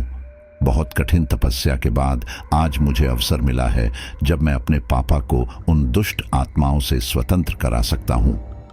मोहन काका दक्ष की बात को ठीक से समझ नहीं पाते हैं और वे चाबी देने से बार बार मना करते हैं, लेकिन दक्ष जिद करके चाबी ले लेता है और चला जाता है। उसके पिताजी अभी भी जंजीर से जकड़े हुए थे और एक कोने में बैठे हुए थे। जैसे ही दक्ष कमरे में प्रवेश करता है, पहले तो उसके पिताजी थोड़ा गुस्सा करते हैं और दक्ष की तरफ उसे मारने के लिए आते हैं, लेकिन अगले ही पल उसके पिताजी ऐसे हो जाते हैं जैसे कि वह दक्ष से डर रहे हों। दक्ष मोहन काका से कहता है कि आप मुझे एक बड़ी ओखली लाकर दीजिए, मुझे एक अर्क निकालना है। इसके बाद मोहन काका तो ओखली लेने के लिए गांव में चले जाते हैं और दक्ष अपने पिताजी के माथे पर हाथ रखकर कुछ मंत्रों का जाप करता है। इसके बाद उसके पिता बिल्कुल शांत होकर जमीन पर लेट जाते हैं। दक्ष बाहर आ जाता है। तब तक मोहन भी एक ओखली लेकर आ चुके थे। दक्ष उस ओखली में कमल के फूल को कूटता है और उसका रस निकालता है। इसके बाद वह मोहन काका से ही साफ पानी मांगता है। अब रात हो चुकी थी। चांद की चांदनी चारों तरफ फैल रही थी। उस पानी में उस कमल के फूल के रस को मिलाकर वह एक पवित्र जल तैयार करता है और अपने पिताजी के कमरे में जाकर उन्हें नहलाता है। जैसे जैसे वह अपने पिताजी के शरीर पर उस पानी को डाल रहा था, उसके पिताजी का शरीर पीला पड़ता जा रहा था। धीरे धीरे उसके पिताजी को दर्द होने लगा। वह दर्द से कराहने लगे। उनके चीखने की आवाजें धीरे धीरे बढ़ने लगी और इतनी तेज हो गई कि पूरे गांव में उनकी चीखों की आवाज आने लगी। दक्ष को यह देखकर दुख पहुंच रहा था कि उसके पिताजी को इतना दर्द हो रहा है, लेकिन यह उसके पास आखिरी रास्ता था। लगभग 1 घंटा उसके पिताजी दर्द से कराहते रहे और उसके बाद वह बेहोश हो गए।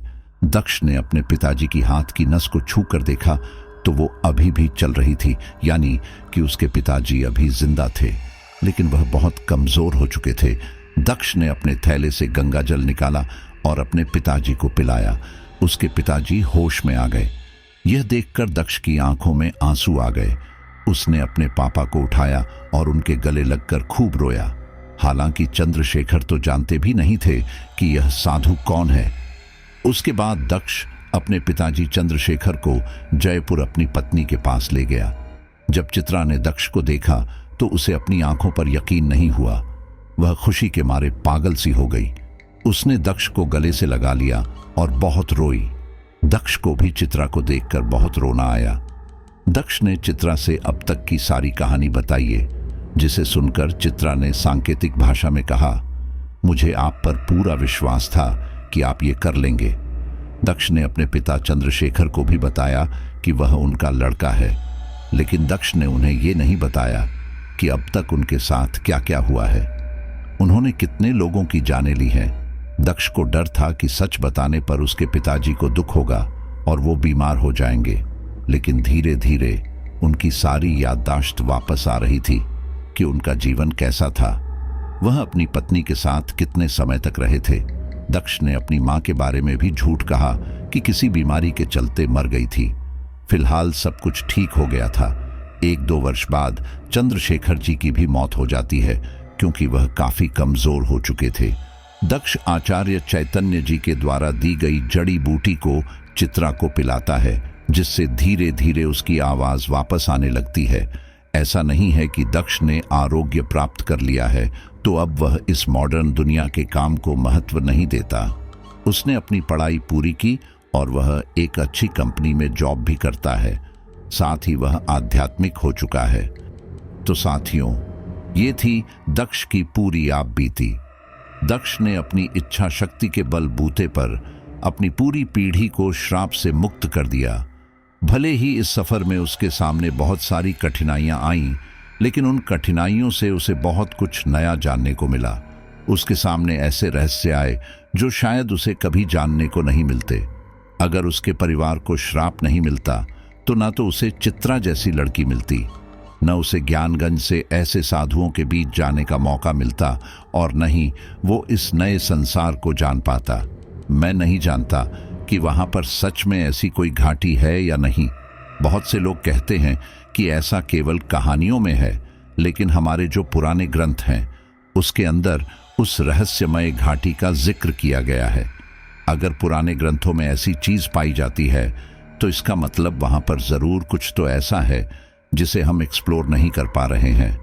लेकिन अगर आपके अंदर वह मजबूत इच्छा शक्ति है तो शायद हो सकता है कि वो जगह सच में मौजूद हो, और हाँ, आप वहां पर पहुंच सकें, क्योंकि आज की जिस दुनिया में हम जी रहे हैं वहां पर पूरे संसार को त्याग कर पूरी तरह से साधना में जुड़कर अपने मन को पवित्र करना बहुत ही मुश्किल है। लेकिन अगर हम इंसान ये कर सके तो हम उस रहस्यमयी दुनिया को अच्छे से जान सकते हैं। मुझे पूरा यकीन है कि ये स्टोरी आपको बहुत ही ज्यादा पसंद आई होगी, और अगर आप इस स्टोरी को सबसे आखिर तक सुन रहे हैं तो आपका बहुत धन्यवाद करूंगा, और आप अपना नाम कमेंट में मुझे बता भी दीजिए ताकि मैं अगली स्टोरी में आपका नाम ले सकूं। चलिए अब हम अपने कुछ लॉयल फ्रेंड्स के नाम लेते हैं।